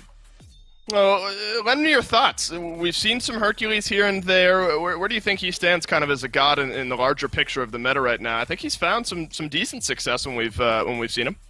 Yeah, I mean, Aurora and PBM are going to make this god look good pretty much all the time. That's kind of what they do. This is the premier, I'm in your face, I'm invading your buffs, I'm running it down. But remember, this patch has Invader's Curse, so there's no chance that we're going to see a speed buff invade, I don't think, out of this Hercules. And Umoja should be getting Hand of the Gods, because she doesn't have to worry about getting mana pots anyways, so you don't have to worry about that. So that can't really be a successful purple buff invade either. Genetics just has to be accurate this time around. Like I said last game, I thought his Horus ults won the game. Don't get me wrong, but the landing CC on the opposition was not what he was really providing. If you're not providing that on Hercules, you're not providing anything. So that's going to be critical here for eUnited's new support. And I think eUnited continue some smart pick ban play here. Take away the Freya, the Raijin as well. Ullr obviously flexible, so maybe take a god away and one of the two roles that Ullr wouldn't be flexing into, whether it's Netrioid playing that Freya or Sheento in the mid lane on the Raijin, depending on where Ullr goes. So I think smart there from eUnited to at least limit some of what the remaining pool might be for Sanguine. Hou Yi, as you pointed out, locked in here. A good first four from eUnited, but we haven't had a chance to check back in with Sanguine. Umoja starts them off. Susano has started to see a lot of play in the jungle, though, Ryan. And it's because his insane late game is just unbeatable. He wins every assassin 1v1 in the late game, which is a really important part of the meta. When it's a 4-1 split, your assassins are going to try and solo each other. Susano just hard wins basically all of those. And a Discordia pick surprises me, because I was thinking this Ullr is going towards mid lane, towards Sheento, but now it looks like it's going to be there for Netrioid. Discordia, after the buff to the ultimate, I think she's in that Merlin, Raijin tier, and Persephone tier. She's one of the best mages in the game right now in my mind. Basically adding that ultimate as a reliable form of damage and crowd control onto backliners. It's a huge deal for this character. I'm anticipating a lot more Discordia picks as we see the rest of the week. I agree. I'm excited. I think she's in a strong spot, and I love seeing her get some play in the mid lane. Cullen locked in, though, for the fifth and final pick for eUnited, putting that 100% win rate to the test. Only a 3% pick rate there. We've talked a lot about how Sanguine make their way to the late game, and Game 1 is certainly no exception. What do you think of their composition with a potentially long game on the menu? I think they team fight very well. I think they've got solid CC. I like Sanguine top to bottom with this draft. Their early game is a little bit weak, but if they can lean on that Discordia passive and they can lean on this Umoja Ullr lane, I think the rest of the map is going to go just fine. How well can eUnited's duo lane, which has struggled when faced with intense pressure so far this year, really stand up to that test? That's going to be huge. Well, Sanguine is looking to bounce back here in game number 2, and eUnited looking to take this set 2-0. Game 2, Finch will take us in. Thanks, Dolson. We just saw some pretty good drafts for these teams. Not quite as good as taking Joe Burrow first overall, but still pretty good, my man. Sanguine have a pretty good team. Just as you saw aggro kind of breaking down during that desk phase here, man. They're going to be capable of fighting at all stages, though I think we know what stage of the game they're really the most interested in fighting. They are aiming for late game, if I know Sanguine, and I certainly do. I've seen every single game they've played, but eUnited are going to bring it tit for tat. Hebo scales very well. Merlin scales very well. Hou Yi scales well. Both teams brought action. They're looking to fight, and they're going to be looking to fight for a long time. eUnited get a bit of a cheesy win last game, looking conflict adverse, but this draft says, I'm looking to fight you, and I'm looking to fight you from minute 1 till at least one of our Titans falls. They'll be happy on the side of eUnited to take most fights. I got to imagine that we're going to see a different playstyle from Genetics here this time, and he can do both, right? That's part of, I think, why eUnited were happy to pick him up. If you want him to be that kind of facilitator that he was last time, he can do that, but when you're playing Hercules, I don't know if you're facilitating anything. You're the one that's doing a lot of that work yourself, pulling people out of position, finishing kills off, and walking that tightrope that supports have to walk nowadays, and I think Genetics is the kind of guy that can do it. And in this duo lane, if Genetics finds a pull punch on either one of these targets, that's nearly a death sentence, but we saw exactly what Sanguine brings. Axe Stun comes through, there's follow-up CC, half your health gone at level 2 under your own tower. That's unbridled aggression, especially considering Netrioid hasn't really played these aggressive gods in the duo lane. He's known for his Hachimon, he's known for his Jingwei, these more passive late-game farmers. He plays Freya. This is the first time I think we're going to see him really look to establish some dominance. And to be fair, he had a good game last game against Snoopy, didn't he? Finding some sick bounces in lane. I think he got at least 1 solo kill, maybe 2, as Snoopy had started off 0-2 on that soul and really seemed to be struggling. But he couldn't do much with that pressure, right? Sanguine never felt good looking for the siege. Panitom can't quite find the pull onto Variety. That might have been some action in their favor if they could have gotten it, but instead Variety is A-okay. I like the aggression from Panitom so far. Susano gets slept on in the early game a little bit. He facilitates so much. He does an insane amount of damage the second he gets all 3 of his abilities online, and he's got fantastic displacement tools. Right, to get aggressive here for Jarcorr, but shouldn't be too much action that's happening over there. So I guess you can kind of talk a little bit about, hopefully, some kind of different shift here for eUnited in this game. Because, I mean, obviously without the Horus, they're not going to be able to do quite the same strategy where they were zipping around the map and catching Sanguine unawares. I know you were saying to expect this to be a little bit more of them just looking for some heads-up fights this time, and I think I agree. No Guardian on the roster with them. They've got that double Warrior composition, 2 mages to back that up. It's just a ton of damage, and it's sustained. They'll be able to do plenty of it throughout the fight. The early game pace is really going to be dictated on how Scream decides to play. Once he hits level 5, Hebo does get an insane power spike. The god of 3 ultimate abilities is what he's called. That damage output does scale incredibly well, but in the early game it's good as well. If he decides to look to apply early pressure, we might see the gank and duo lane go the way of eUnited, or if Scream decides to just farm up for the late, really lean into the fact that Hurriwind's going to scale into the late very well, Snoopy is as well. They could take this and play a very slow match, but Genetics on this Hercules means that aggression can be born just about anywhere. It just depends on whether or not eUnited want to look for it. Yeah, I'd be surprised. It's really the Hercules pick in particular that makes me think that they want some aggression here, right? Because I mean, you could definitely stand to wait a bit with some of these other picks, right? Like Merlin is good at multiple stages, but you can wait and play around him later. Oh, Yi gets better with those items on too, like everyone does. But this Hercules pick, I'd be surprised if we'll see Genetics looking to get involved a little bit more and maybe some invades. Last game, they started looking for those blue buff invades at the beginning, but Sanguine had really good answers to them. They rotated members over to defend it pretty early and often. So maybe that'll be the same call here for eUnited to look to see if they can find some buff invades and test that defense from Sanguine again. They could certainly look for any invade they want. They also have fantastic buff confirm. You don't often have to talk about it, but Hebo using Water Hands for 250 the second he gets boots online means that no one on the map can really contest the damage output that he has on these buffs. You should be able to blow them up very easily. The frontline potential coming out from eUnited is incredibly high. Variety is going to be able to dive very easily onto anyone in the backline, as is Genetics. Once we see any sort of group from eUnited, I expect that there's going to be sparks flying. And this is an important match for Sanguine, I think, to be able to win for a couple of reasons. One, they're still up near the top of the standings right now because of their excellent start. And right now, I think it's so important to get as many early wins as you can for when things start to normalize out throughout the rest of the year. But I think also their playstyle has been put on blast a little bit more here. Teams know that Sanguine are willing to kind of wait and skew late game and proving that you can punish that strategy from them nowadays. So they got to show that it can still work as Ronngyu gets caught out for a moment, but is able to escape from Scream.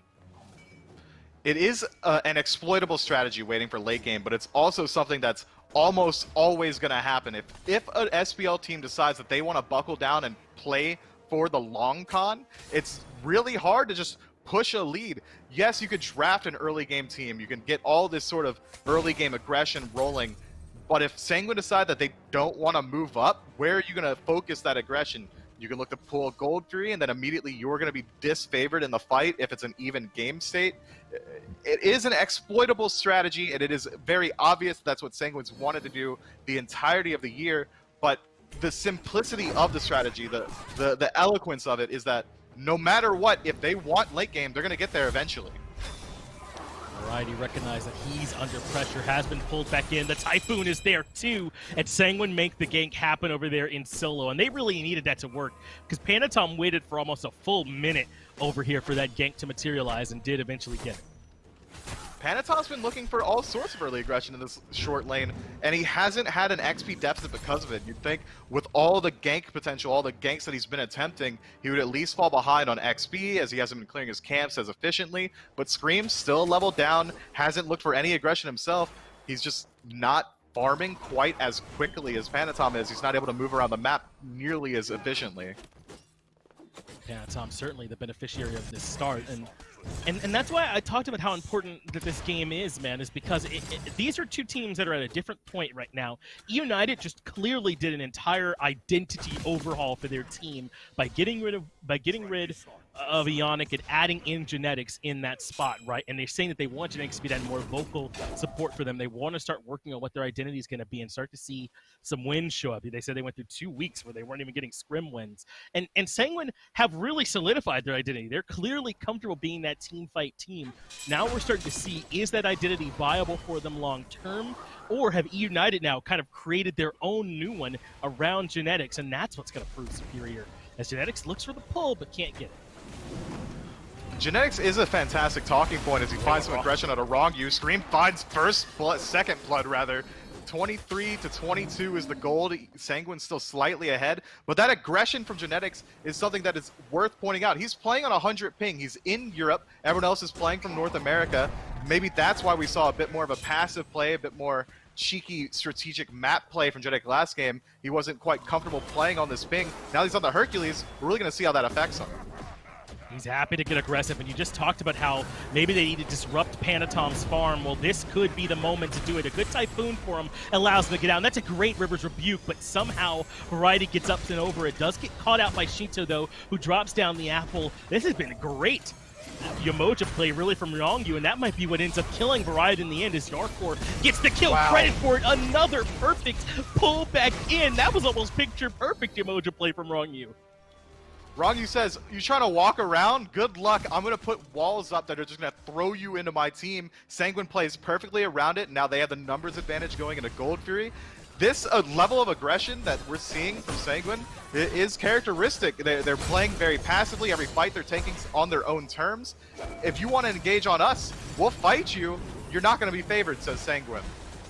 Hurriwind tries to get aggressive and does put some decent damage in on Netrioid, but they can't find any other punish on the backside. And I think that this is where some teams can run into struggle against that identity I mentioned for Sanguine earlier, which is that since they like to play late, they're going to be playing a bit passive. When you get too aggressive up against them, you've already kind of overcommitted. It carries all this extra weight with it, all this extra risk when you try and get aggressive on Sanguine, because you have to go so far to get to them because they're always playing so far back. And that fight underneath the tier 1, between the tier 1 and tier 2, really favored them. River's Rebuke comes through, separates the team fight. Sanguine find the pull in through Ronngyu. So much goes their way, but Screammmmm does get a kill and evens up the XP deficit between the junglers. Sanguine have to be worried about it. They haven't put any aggression towards this Hebois. He's continually farming his own jungle. He's able to move around. He's getting these long-range ganks. He's able to just not have to commit himself too hard. His ultimate hasn't been forced out just yet either. eUnited, although slightly behind, it's totally fine. Their late game draft is incredibly good. They still have plenty of tools to battle. in that late game, but they are kind of showing that maybe using this Hercules to start looking for those invades, because that's where that fight starts, right? They're near Panitom, near their jungle shrine, trying to see if they can get some pressure onto him. They end up chasing him a bit too far. It might be those plays that they'll struggle with a bit going forward, because that was the 2v1, and they couldn't quite lock him down long enough to get the kill, even with him having a blink instead of beads. It's hard to think of a fight that's more favorable than that one, and they still couldn't get the kill. With Sanguine's current playstyle, I imagine eUnited say, okay, well, our late game draft isn't bad. If they don't want to fight us, let's stop forcing poor fights around the enemy towers. Let's just go ahead and play for the late. Crushing wave hits just about everyone there from Scream, but it's too late. The apple pops him for about 1 billion. Sheento gets genetics there as well on the backside. Variety has found a big knockup, and the damage should be enough for Hurriwind to get the kill in the Panitom. You see that it is. So they make it a 2-for-1. They at least get something back, but another good fight for Sanguine on the back of aggression to United. Snoopy now getting aggressed on himself, plays aggressively. Netrioid finds a solo kill for himself. Sanguine popping off, playing incredibly well, and it's off the back of that defensive positioning. Sheento finds a solo kill himself. What's going on? They're starting to get a little bit more, and I wonder if maybe eUnited are getting a bit too antsy. They have been forcing these fights. It was Scream aggressively crushing, waving in that last fight and kind of putting himself a bit out of position. It was the fight between the Tier 1 and the Tier 2 that they ended up losing earlier on in the game, too. For the most part, Sanguine have been responding. Now, just getting a kill straight up onto Snoopy and Lane, that's a different story, right? That is just a solo kill happening, but for the most part, Sanguine have just kind of been taking what eUnited's given them. And even that solo kill on Snoopy, Snoopy jumped in first. Netrioid says, okay, let me play defensively again, find that aggression, able to chase him out once that ultimate goes through. They're playing incredibly slow, and it seems like eUnited's just getting frustrated having to deal with it.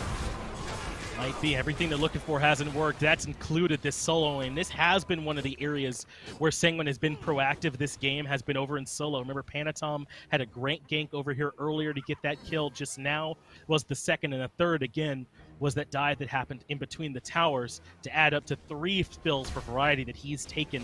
And for my money, he was one of the big difference makers for them in Game 1. I thought that he and Genetics played really well, and then you heard Aggro break down Scream's great play on the Poseidon there during the desk. This time, though, none of those axes are really showing up for them, and instead it's Sanguine that are around the Pyromancer. Genetics is nearby to try and prevent this fight. He does take Panitom out of it. The boulder's well-timed, but doesn't actually get the steal. Sanguine secure the Pyro. This aggression from Sanguine into the short lane is no coincidence. They know that the best fighting force that eUnited has in the early game is Genetics on this Hercules, so let's remove ourselves from him, fight elsewhere, and if they want to look for aggression, let's force him to look for it at our back camps, between our towers. Let's force Genetics, if he wants to get involved early, to really work for it.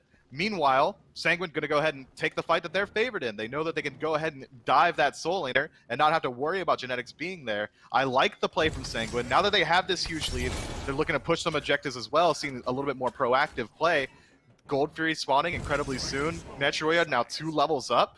Sanguine could just continually force even fights. And it's what worked for them last game, and this time they don't have to worry about some Horus causing a bunch of cheeky backdoor plays for them either, because they banned that away. So Sanguine, I think, should be feeling a bit better about their spot in this game as Netrioid grabs the Tier 1 tower in left with his pressure onto Snoopy. That was good defensive play from eUnited too, because Sanguine had backup. Had they considered stepping up and looking for Netrioid, they might have walked into a bad fight. You have to know if Sanguine's getting aggressive, it's not just one member. These guys play as a unit. If anyone moves up, you know that there's at least 2 more members of Sanguine waiting in the jungle. I think eUnited identified that well. This Gold Fury is what my eyes are on. How's this fight going to pan out? Sanguine has a little bit worse confirm.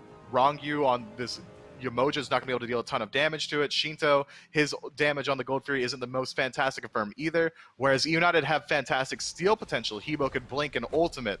Hurriwind's going to be able to throw down ice shards or anything like that around the Gold Fury and continually burn it as well.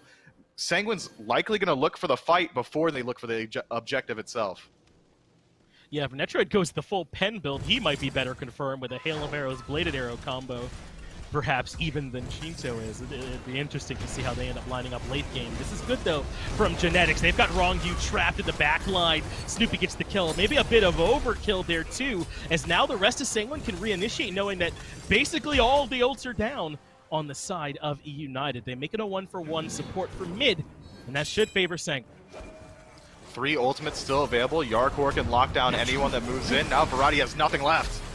And that's a ton of damage from Netrioid to start that fight off, and Variety can't handle all that extra power. Now it's Genetics that's in trouble too. A double kill for Netrioid as the Ullr starting to rear its head at this point in the game. And they're going to head right to the Primal, and there's no way United can step in to try and contest Myth. This should just belong to Sanguine. Sanguine is casually moving around the map and just taking fights. They take the fight near the red buff on the United side of the map. They back up, they catch out Variety. United move up a little bit too far, trying to peel them out, get some more deaths going their way.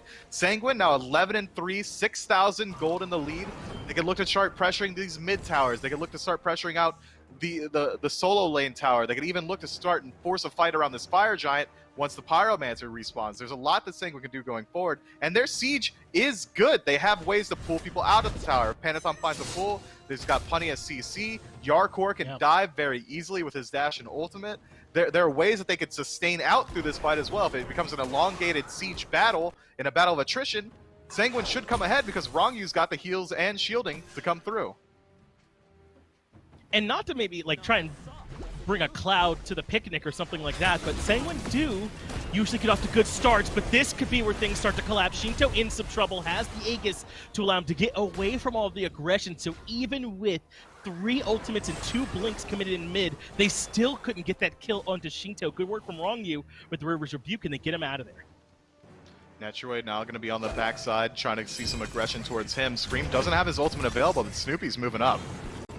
Snoopy is moving up. They're getting aggressive yet again into Sanguine's side of the map. They got to be careful here. They've already used quite a few ultimates. Ronngyu is the early target, and that's left Genetics all alone in the back. Snoopy's gotten aggressive, trying to see if he can find the kill on the Ronngyu, but instead he's eaten an apple, and Sheento finds the kill, so Snoopy falls as well. That's the duo lane for eUnited removed. Sanguine pay them no mind. Now where will they head next? They will lose the tier 1 tower in solo, as Variety hasn't rotated out, but Hurriwind is all alone in the back of the map, and Jarcorr comes for him with some help, and they get another kill. This has been the story of Game 2. Anytime United look to find some aggression, they chase it out a little bit too far. Snoopy on the back camps alone gets collapsed on. Yes, you would have traded out your... Let's say he gets best case scenario there and he trades out his life for Rongyu's. That's still a win for Sanguine. It is still a win for Sanguine. Another win is forcing out Scream's beads. Another win might be locking down Variety. It's a big ultimate from him. He has the Rage transformation coming as well as he tries to get aggressive and look for the backline kill, but the apple was back up again, and Netrioid gets the kill credits. They're still pulling the Fire Giant. They finally drop it. They can go for Pyromancer instead, the easier objective. But this has been a really clean game for Sanguine. Their aggressive plays worked in the short lane, and their defensive plays in their own jungle have worked as well. And this acts as a counter-argument for what you brought up earlier. Yes, Sanguine's going to play for the late game. eUnited draft some early pressure. It's not enough. Sanguine's playing so passive that even though you are favored in the fight, they're going to drag you into the depths of mud in their back camps, in their own tier 2 towers. If you want to fight Sanguine in the early, you're going to have to go deep for it, and you're not favored back there. Now, 8,000 gold in the lead. Sanguine moving very quickly towards that late game mark. They're taking every single fight that they can, and they're winning it. They're taking them neutrally, and it's because they established that lead from United's over-aggression. It's going to be very difficult for them to claw their way back in this. United have to wait for Sanguine to start aggressing. They can't continually dive in and expect it to work. It hasn't worked yet. Yeah, I can't think of a good analogy. They're like your friend when you were growing up that would always talk trash, but then he wouldn't actually play you to try and prove it. And then when you do finally play, he's like, okay, but you get the scuffed third-party controller. Good luck with that one, trying to beat me. And that's what they're doing here. They're like, if you want to come fight us early, you got to do it on our terms. And United haven't been able to find their footing. Now Sanguine take control of the tier 1 tower in right, and could potentially even try and threaten this tier 2. They're already moving in and daring eUnited to fight them. This is so different from the normal pressure that we see from Sanguine. eUnited don't have an answer at all. Sanguine just walk up and take the tier 2. They take it and say, try and stop me, and eUnited can't. They're so far behind. Now, this is not favorable for them at all. The River's Rebuke does isolate the fight, forces Genetics to go around the long way. Scream is lurking behind the corner, can't find the knockup. It is a good crushing wave to allow him to reposition, but the apple is waiting again. Sheento has been on the mark with these Discordia ultimates so far. What about Ronngyu? Can he find the escape? No, he's pulled right back in by Panitom, and Netrioid is the chainsaw that's waiting to go to work. eUnited have not had an answer at all through the first 20 minutes, and now Sanguine are going to head to FG. Genetics half health. Snoopy showing himself on the map. This should be a free FG for Sanguine. I'm still thinking about the analogy. It's kind of like Sanguine's playing their own house rules. If you want to play SMITE, play it my way. Kind of aggro's scuffed ping pong rules. He thinks he's the best in the office. He's not. But now Genetics getting caught out himself, walking into the wall twice. Good luck, bud. Snoopy might be able to find a Phoenix, though. Yeah, this is something good, at least, for eUnited. That Snoopy didn't rotate over and got the tier 2 tower. He won't be able to get this left side Phoenix, though. That does end up hurting United.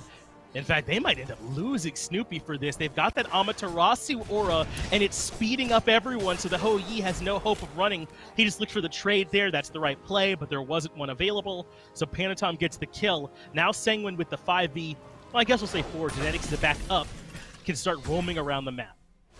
They can immediately start to pressuring these tier 2 towers. They can go to the Phoenix. It's 40 seconds until Snoopy's back alive. 5 strong from Sanguine. All ultimates available, barring Panitom's. They are so favored in the fight, and eUnited knows it. That's why they're grouping up like this. They're not looking to defend anything. They're looking to trade out the map where they can. They will be able to get this tier 2 tower uncontested and back up and defend the Phoenixes, and that's a smart play.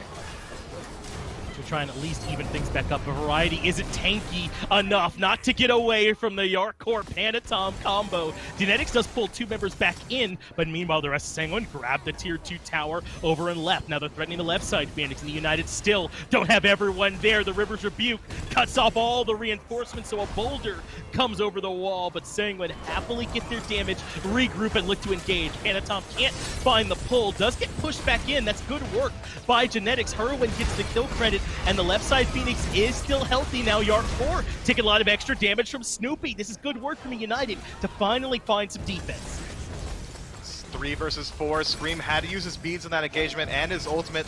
No ultimates available on the side of eUnited. The siege can't continue, especially considering Rongyu's got plenty of healing. But it seems like instead they're going to back up, go for the more confirmed objective in the Gold Fury, wait till the squad's back alive. No reason to risk it when you're 10,000 gold in the lead.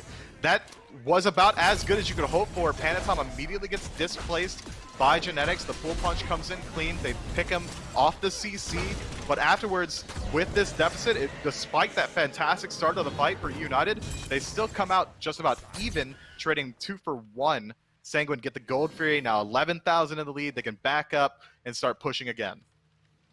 They might even have time for one more siege with another minute and a half left, but I don't know, it's hard to judge how Sanguine choose to play. When you think you know someone, they bring out a game like this where they're just getting aggressive and finding all the plays that work. Sanguine doing well so far, but what is this from eUnited? They're just lurking in the jungle around this red buff, trying to set a trap for, in their mind, hopefully Sheento or Netrioid, who comes in all alone, but instead it's Jarcorr. eUnited recognize that they'll just take the red buff and leave. I like what eUnited's doing. That's still showing a front of aggression. If anyone steps up too far, that would have resulted in a pick in favor of United. It's hard as a team when you're so far behind to still look for these opportunities to play proactively. That shows me that United is still 100% in this game mentally, even if the slash lines and the gold indicate otherwise. Yeah, all other metrics by which we evaluate how the game is going would seem to favor Sanguine here at this point, right? Except for that one, which shows us eUnited is still mentally here in this game. And that's important, man, and you wonder if that's part of this change. Now, I obviously cannot speak to what that environment was like, but it sounded like, from what Hurriwind said to me, it wasn't so much on the field stuff they wanted to change, but maybe it was mentality that they thought would be better there with Genetics. And this can't speak to that change, obviously, so I don't know their environment, but they look to be in a good spot here with their current roster. They are looking strong, but take away, I was hesitant to say it in Game 1, but I'm going to go ahead and say it in Game 2. They take away the cheese from eUnited, and it looks like they're falling apart. They had a plan, and it executed poorly from minute 1, and they weren't willing to give up on it. when eUnited fell behind at 5-6 minutes trying to chase down these kills, it would have been very privy of them to just back up and farm, realizing the fact that they too have a very good late game draft. Instead, continually, like lemmings, they run into Sanguine's iron defense and just get bashed on that wall, and they just respawn and did it again. United need to slow down next time if they want to look for this early aggression and just take it a little bit more in a veteran way, a little bit more disciplined. And this really has been a whole team effort from Sanguine to stifle eUnited's kind of one game plan, right? It's that Panitom and Jarcorr execute the solo lane ganks perfectly. It's that Ronngyu provided excellent peel all game long, using the Riptide and the River's Rebuke essentially perfectly this game. That Sheento and Netrioid haven't really missed anything from the backline. It's a full team effort, and eUnited have not been able to contend as Sanguine get aggressive, force eUnited back, and now they're ready for the fire jump. They forced them so far back that they know exactly where every member of eUnited is. I like that play. Push them out so you can funnel them into one spot. Now all of eUnited stacked up. Sanguine still 12,000 gold in the lead. They're favored in this fight. If eUnited moves up too far, they're going to have a reckoning coming.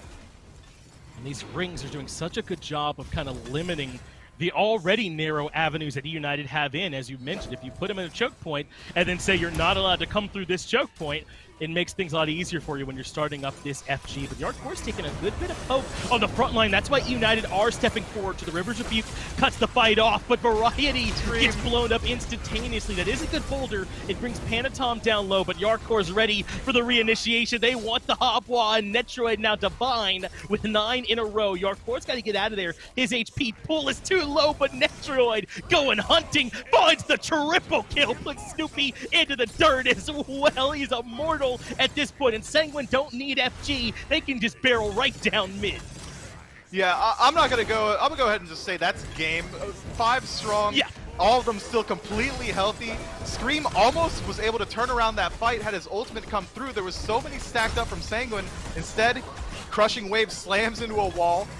Scream falls immediately. The fight falls apart from that point forward. And Sanguine don't care even a little bit about genetics and move directly into the Titan.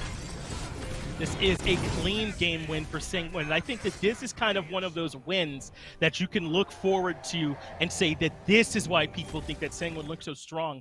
I think the reason there were so many asterisks around Sanguine despite their strong performance was because of that patient nature. It's like, how often can you flip a coin in the late game and hope to win those games, right? I mean, is that a reliable long-term strat? Well, here they showed us they can execute their own aggression and they can respond to yours. That was as clean and clinical as it could have been. Sanguine said, well, if you Really want to play aggressive, feel free to do it, but we're going to kill you. And they did. They killed him every single time United decided to move up. Sanguine looking so good in the late game. And at no point did they take any risky plays. They didn't do anything extremely extraordinary outside of playing as a team at an incredibly high level. They did, for the most part, all their deaths were on Ronngyu, and they're happy with that, right? They kept their backlines jerseys clean, so to speak. So we are indeed going to be seeing a game number 3 happening here now, Mifflin. So I'll get it back over to Dalton and Agro to tell us how that might look. Well, game 2 is about half the length of game number 1, almost exactly half the length as game number 1, and what a difference it looks like here from Sanguine. They are clinical early, they are clinical often, and they roll their way to mid-20s in kills and only 5 deaths. Agro's with me to tell me exactly how that happened. And look at Panitom early in this game on that Susano, impacting all areas of the map. 11 minutes in, there are 2 kills on the jungler, the mid laner, and the hunter for Sanguine. This is clinical. And finally, we get to see Sanguine push an early lead and end a game quickly. It's exactly what we were asking for pre-game 1, was what can Sanguine show us the ability to get a good draft that maybe is supposed to do better early game, or they're given or they earn a big lead early game, which is what happened here, and then how effectively can they push it? And they did it very, very well. Jarcorr rotated early and often, which is exactly what you want to do with Amaterasu, and was way more effective than Variety on this Kakullan. Variety was rendered completely ineffective, which really hasn't been said all year. It's felt like he has been a shining star for this eUnited team. Was not here on this Kakullan. The Hebo for Scream was vastly different than his Poseidon in the way that you don't want to see it go if you're an eUnited fan. And for me, both Hurriwind and Snoopy continue to not have a great day so far. Game 1, despite the victory, neither of those guys were particularly high up in player damage. They get soloed back to back in less than 30 seconds. It's just not going to work when your backliners are struggling this much. And again, we were keeping an eye on Genetics to see how much you're going to end up seeing him land these combos and be effective on this Hercules. It just wasn't there at all. Genetics still seems to struggle with landing those combos right now. Well, it's a goose egg for Variety, a goose egg for Genetics in this one. Netrioid, Undying. I mean, you're talking immortal towards the end of this game. I mean, I think this is one of those that's just every piece of the puzzle was there for Sanguine. And I have to admit, Ryan, I really like this win double for Sanguine, because not only did they get that big early lead, they transform it, they move into not really even the late game, call it the mid game, and finish it in 25 minutes. But the draft picks, while not out of this world as far as relative to Sanguine, they are different from a lot of what we've seen them get wins on. I mean, no Jingwei in this game. Amaterasu, a bit different look there for Jarcorr. Discordia starting up here for Sanguine. I mean, it's a different look from a typical Sanguine composition, I think, as you pointed out. And I love seeing them do well on it, and it shows that these guys are flexible and can make different gods work. Yeah, the ability to just give all your pressure over to the duo lane alone. The other three gods, Discordia, Susano, Ama, are not early game at all. All your early game is packed into that duo lane, as I kind of said before the game started. And it wasn't even there that they got all their kills necessarily. It was that they were grouping up as 3, 4, or 5 earlier than anticipated, and using the fact that they have great team fight potential to accelerate that fact early and often in this game. And it earned them a quick lead. This Discordia there for Sheento was phenomenal. As I said, I expect to see a lot of Discordia here this week, because that god, I mean, you saw how often he was landing those ultimates. He was landing a lot of them before, but now it's so much more consistent with that ult. Agreed. And now I kind of look towards Game 3. Are you at all concerned, and this is not necessarily a spotlight on Genetics, but more as a team composition? I think you hung a lot of the Game 1, and I agreed with you. A lot of the Game 1 win for eUnited was kind of on the back of that Horus, the kind of free rotations that it gave eUnited. Are you at all concerned now that Sanguine kind of realized, all right, well, if it's not going to be Horus, we're not sure where Genetics goes on top of this? Does there need to be an emphasis on trying to grab that Horus, do you think, or something more comfortable in that support role for Genetics with the first overall pick? Yes, undoubtedly. Yes, if they're going to give you any chance to get Horus first overall, you snap take it. You try and message the admins to get you to trade so that you could first pick Horus, but they get 4 gods of whatever they want. I mean, it's that important, it feels like, to what eUnited did in that first game compared to how poor they looked there in game number 2. But I expect Sanguine never is going to agree to give over the Horus here. They first banned it last time around in the first pick slot. That's true. There's no reason they wouldn't do it again here in second pick. Well, it's hell that continues to take a backseat in what we have seen most of the picks and ban phase for the large part here, and Horus taken away from Sanguine. So where do you go now? I mean, it's such an open-ended question and tough to really hammer down the answer, but the Hercules, that style of god didn't quite work for eUnited there in game number 2. Does anything jump out at you that you'd like to see maybe, or is that more team comp dependent on what eUnited are going for? Yeah, I think it's a little bit more team comp dependent. I mean, Genetics has played a lot of different things over there in that duo lane. Last year at one point he played Nuwa support. Here's hoping we don't see that one, but you know that he's got the god pool to go with just about anything. True. You look at what other supports are picking around the league. I don't know, Kuzenbo has gotten a little bit more popularity. Maybe that's a direction he could go. If Yamoja is left open, that's certainly something that you could look to prioritize. Xing Chen is very strong. Sobek is very strong. I would try and stay in the realm of what we've seen. I'd anticipate something like Xing Chen or Sobek more than anything else. Xing Chen is, I mean, look, he's playing over in Europe. These are NA servers, of course. Xing Chen has a lot of pretty big abilities that are a little bit easier to land than something like the Hercules. I think Xing Chen or something like that would be a right call. Well, Yamoja gets taken away here, and even outside of the support role, I think Variety needs to get something that he can maybe have more of a rotational impact on this game. The Cullen just wasn't quite there. So United now with the first overall option, and the question largely becomes now, where did they think they maybe fell short in game number 1? You look what's taken away, Ryan. Lots of lockdown Guardian S-type gods, but who might have forget that Camazotz is left open, and that's a great first pick. Yeah, I love it here for United, because this is probably going to go over to Variety. You take him from a god on Cucullin, where he was able to make next to no impact last game, and put him on a very impactful god, but it's very CC light. So immediately I'm looking at the rest of United's draft. Where can we draft CC? That's going to be critical for them. Anytime you first pick Camazotz, you're feeling good about it. You get a lane bully, you get this god that's impossible to peel at any point in team fights. The enemy pick player lost Merlin, so you're feeling really good because it's a very easy god to die with Camazotz. But you need to get some CC in the comp from here on out. Yep. And I like the response Sanguine has had today. So much of the question, obviously early season, and we were in week 4 now, so still technically in the early season, but a lot of the emphasis has been on the Xing pick for Netrioid, and I like the response that Sanguine has had. Let's take Hu Yi. I mean, obviously the kits are different, of course, but maybe the core of it feels sort of similar. You can build the Devo's Gauntlet into Xe, into Rage, into Wind Demon, just the same as you would on a Xing. So I think Sanguine have found the God pool and the Hunter role plenty comfortable enough there for them. But it is Camazotz, Kuzenbo, and Discordia now locked in, so eUnited, they've gotten themselves, at least tier list-wise, 3 very strong picks to start off their draft.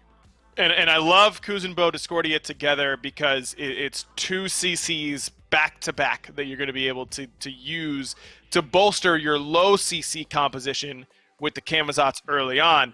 Plus, Sumo Slam into that Golden Apple, that is easy CC chain to land, and it's going to be very devastating against Hou Yi or Susano, both of whom rely heavily on their mobility to stay safe. Merlin, of course, is the flicker, but that's not getting him nearly as far.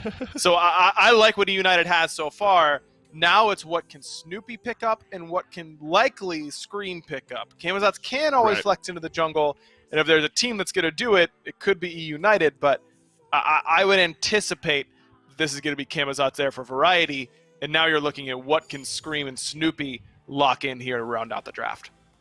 Well, it's not going to be Chernobog or Thor. Those are the Sanguine's final 2 picks here, or bans rather. You brought up Xing Qin kind of at the top of the pick ban phase, largely around maybe where United looks. Sanguine are not going to be able to play Xing Qin. United take that one away. I like them going back to Susano, them being Sanguine here. I mean, so much of what worked in game number 2 there was Panitom getting rotations, setting up kills, and getting off to an early lead. So I think Sanguine, as much as the United have gotten a great draft, I think Sanguine have as well, taking away Jormungandr there from Jarcorr. So we're going to see a bit of variety here, Ryan, presumably in that support Guardian role with a lot taken away. And Ganesh is certainly variety with a humble 3% pick rate. Oh, Dave, I can see the smile already. I can tell you're excited. The Elephant Man himself. I mean, Ganesh is a pick here that can lock down a lot of frontliners, but Kuzenbo has this long CC immune ultimate that channels for a long time. Feel like this isn't the perfect Ganesh composition, but it's not a bad one either. Feel like it's pretty hard to find a bad one when you're Ganesh. Sure. So we'll see how Ronngyu is able to do on that. The Hachimon's a character that can struggle at times against that Dharmic Pillars. It's pretty easy to lock him down on those.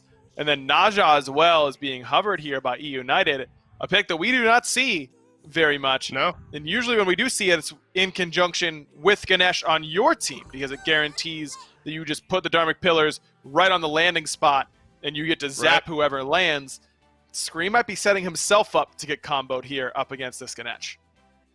And I will admit, and I could be off on this, but I feel like as well when we do see Naja, it's more in the hands of the support player for that team. I mean, obviously it kind of works wherever Naja was being an assassin traditionally, so definitely can work in the jungle, and I'll assume that's where it'll go here. Do you like the Naja here to round out the United draft? Yeah, I think it could go to solo lane, I suppose, and go a little bit tankier if that's the route they want to go. But Naja is a pick that still does a lot of the same things very well. He's got really, really good fight potential from minute 1 because of Ring Toss. Ring Toss is still a bonkers ability. But as always with Naja, whether it's support, jungle, or solo, it's just, can you land the ultimate? If you're landing those ultimates, things are going to go pretty well. Now Discordia has an ultimate that actually follows up pretty well off Naja ult. I wouldn't have called that a great setup ultimate before. But now, with the extra movement speed, you can do that a little bit more reliably from a safer distance. This might be a pretty potent combo. Well, Ryan, it's game 3. Sanguine, eUnited, both looking to come out with the win in our first set of this week in the SPL. John Finch, take it away. And we couldn't have had two different or more different game 1 and game 2 there, could we, Dave? I mean, game 1 was that really long barn burner, almost an hour. Game 2, Sanguine were in control the entire game. And now on to game 3 here, Mifflin, where we're seeing something a bit different from eUnited. Still not able to get to that Horus, but Genetics is on this Kuzenbo, variety on the Camazotz. Some more active picks here maybe to help them find a way. Yeah, I thought eUnited was going to come out scrapping last game, but take a peek at this comp. It's aggression all the way across the map. They're looking to fight non-stop, maybe barring Snoopy, who picked one of the safer hunters, which is pretty indicative of how this set's been going. He's been having a rough day, as Aggro pointed out on the desk. Having the safety and the Hachimon ultimate, just to be able to ride out on the Horus, that's going to be very nice. Sanguine's comp has fantastic gank tools. They still have Panitom on the Susano, so they could look to pressure out the soul lane. But they also have fantastic disengage and re-engage. If Ronngyu decides he doesn't want to fight, dash out, drop his cage behind him. No one on the side of eUnited is going to go out and walk through that. Or they could just lock down anyone that steps up too far. We saw the attempt from Genetics to blink in and find a pull, or push rather, but didn't quite work that time. But you're right, man. Aren't Sanguine good at multiple stages of the game and multiple stages of the team fight? These two big zoning ultimates out of the duo lane and the Dharmic Pillars and the Sunbreaker there from Ho Yi. I mean, Merlin can do plenty of zoning there in his own right. They've got tons of displacement just with that Susano. Potentially Ronngyu, you can lock down some members too.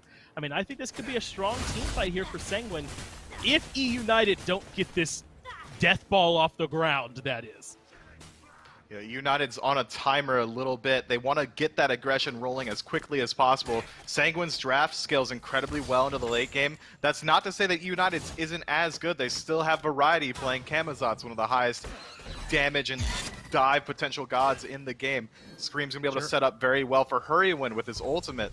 Genetics scales one of the best scaling supports, full stop. But this is a fight that Scream doesn't really want to take. I'm a bit surprised that we saw Panitom disengage so much there on the backside. But because of that, Scream is able to make it back out of there. But in those little 1v1 skirmishes, Panitom likely to be favored up against Scream almost every single time. That's why he got active a bit earlier when they were both lurking in the jungle for some action in solo. My eyes are towards the mid lane this game. If Hurriwind gets off to a good start, that's where a lot of the aggression is going to be born out of for eUnited.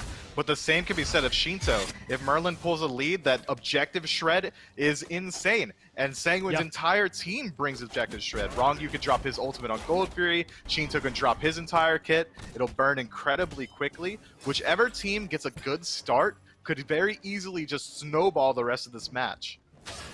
And that's kind of because of the nature of eUnited's draft, right? Where they are, I don't think that they're entirely reliant on the game going well for them early, but I do think that it would be fair to say that they could be in some trouble trying to fight into Sanguine's team fight later on here in the game. They don't quite have those same tools. Now, they've got some good ones with all this reflect for Genetics trying to answer Sheento and Netrioid and maybe deter some crit coming out from Netrioid in particular, and maybe there could be some control there around the setup from Scream, but it feels a bit more like that single target focus that they had in game 1 as opposed to the wider, more team fight focus that Sanguine had.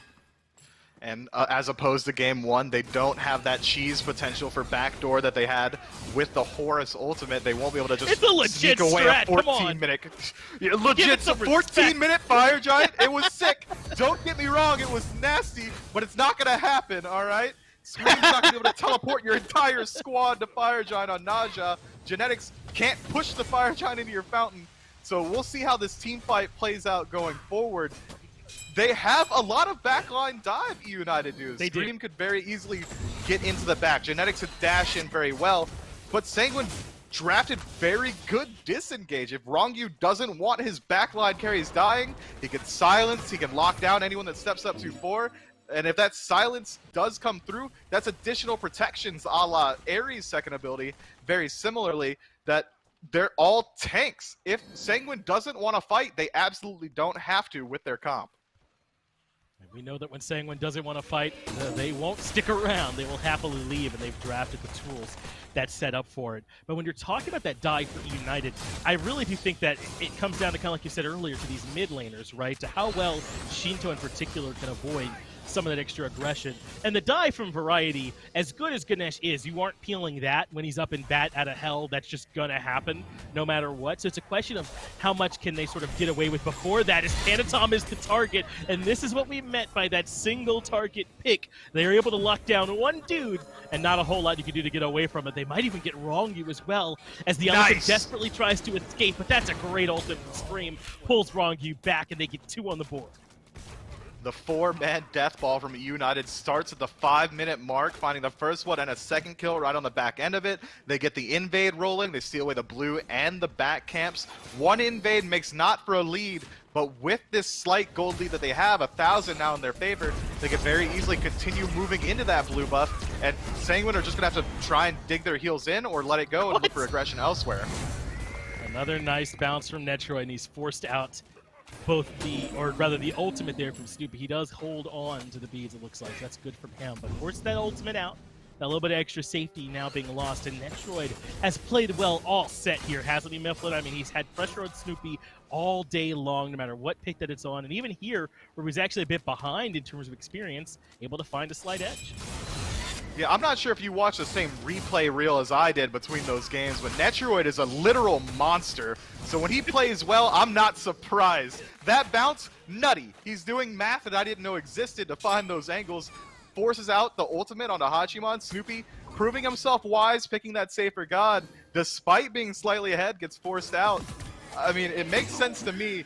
eUnited, they're just roaming around as a death ball, and they can continue to do so. If Snoopy continues playing as safe as he has, he's going to hit late game eventually. Yes, Snoopy, we need you to live. The rest of us are trying our best to force a lead to materialize here up against Sanguine.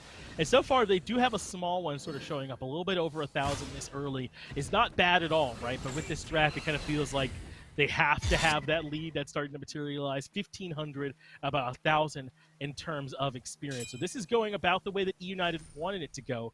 And we'll see if they look for another invade there sort of around that blue buff, if they are going to keep that pressure up in Sanguine's jungle. Ronngyu already primed and ready. Yes, there are 3 members of eUnited moving in, but it's going to be a hard-fought battle. Doesn't seem like Sanguine are willing to give it up for free. Panitom, instead, going to that red buff. It's going to be a numbers disadvantage for Sanguine. Maybe they are going to give it up for free. Looks like they are. They get another blue buff invade in favor of eUnited, and that's what they're going to keep doing. That's what they've sort of drafted for. So this is, I would say, if it doesn't look like I'm not more excited for United's lead, it's because I think that that is within expectations so far, right? That is how this draft and the way that they're playing it should be going in this early. Now can Sanguine show us some of what we saw in Game 2, where they did a really good job defending when United got a bit over-aggressive and came to their jungle. They're going to show us some of that same stalwart defense.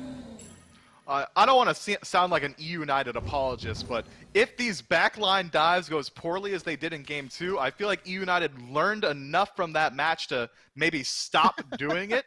Don't give them 20 free kills. With Netrioid positioning where he is on the map so aggressively and Snoopy feeling like he could just last hit on his own tower line, that opens up this Huyi to some counter ganks. If that 3-man death ball of eUnited decide to move over to the long lane, Netrioid is just too far up to really live any sort of gank. Yeah, Netrioid, can you get up on a CCME and Horus and ride away, or are you just a Hou Yi? You just got to walk. Yeah, he's got to do it the hard way. So if that death ball does come over there, things get a little bit harder for him to avoid the way that it is for Snoopy. And we talk about it a lot. There is a more farm here on this left-hand side, right? There's 2 buffs you could potentially go for the invade as opposed to just that blue, and then the much safer speed on that solo side of the map. So that's why a lot of the times we do see that long lane pressure more often than not. But that's not really what eUnited have been concerned with so far. They know that Snoopy's behind. They've been aggressing over towards solo, and Sanguine have responded appropriately so far. eUnited aggressing in the soul lane is also born from the fact that Variety is playing Camazotz, who is incredibly potent in the early game. Might as well play around your strongest fighter on the map, which is Variety, just continually aggressing towards this blue buff. If Sanguine decide now to defend it, they've already lost 2. The lead's there. Scream's already ready, a level up on Panitom as well. If an ultimate comes out from Naja, they're gonna die no matter who is hit.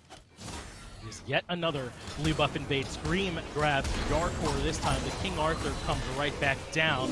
Jarcorr still clinging to life somehow for now, but he's stuck inside the blue buff pit. Gets some help actually with the shell, drops the Thundering Strike, and gets the turnaround kill of Genetics. At least gets something out of it, but Ronngyu gets stuck in no man's land as well, and he ends up falling. And so far, eUnited have just overwhelmed Sanguine with these jungle fights.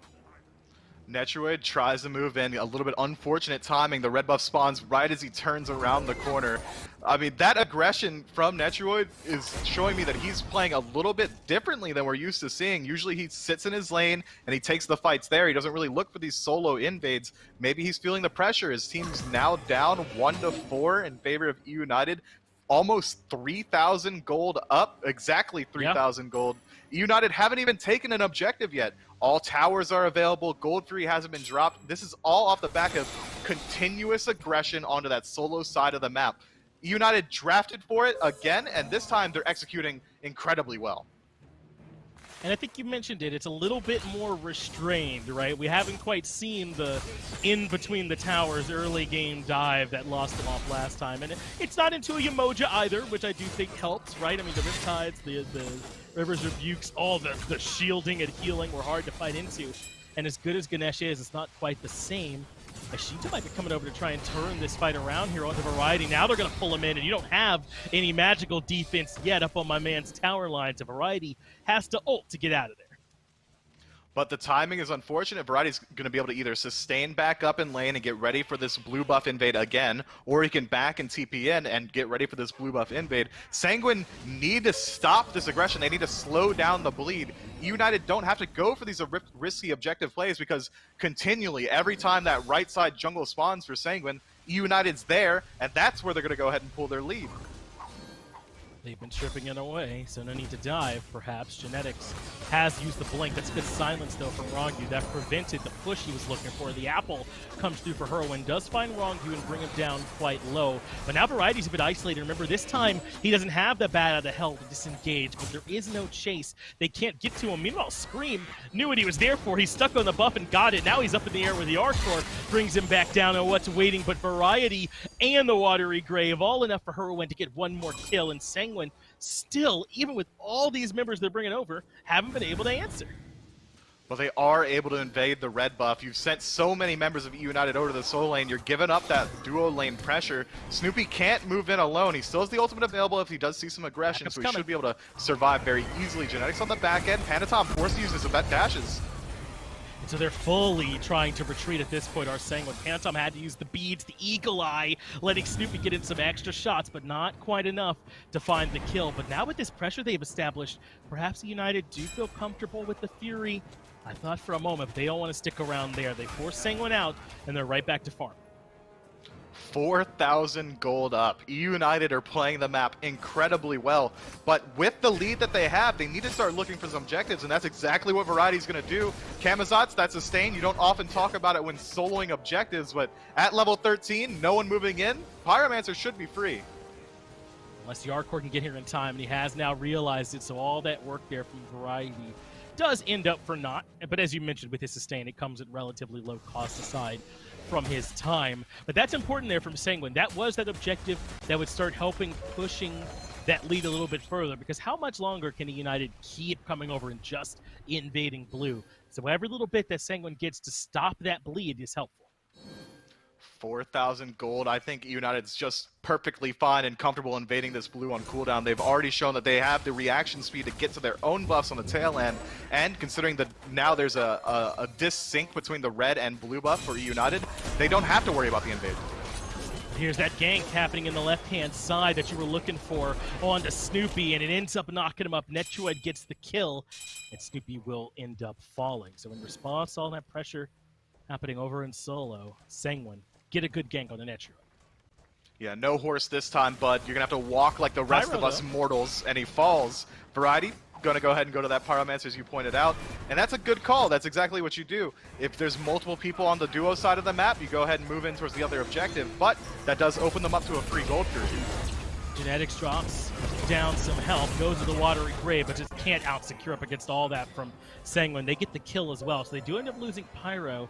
But that's probably still favorable, I would say, on the side of Sanguine. Now they got to disengage because into the jungle go eUnited, in particular Scream, looking for any scraps he can find to try and answer back on the back of that Pyromancer for Fury trade, but it's not quite there.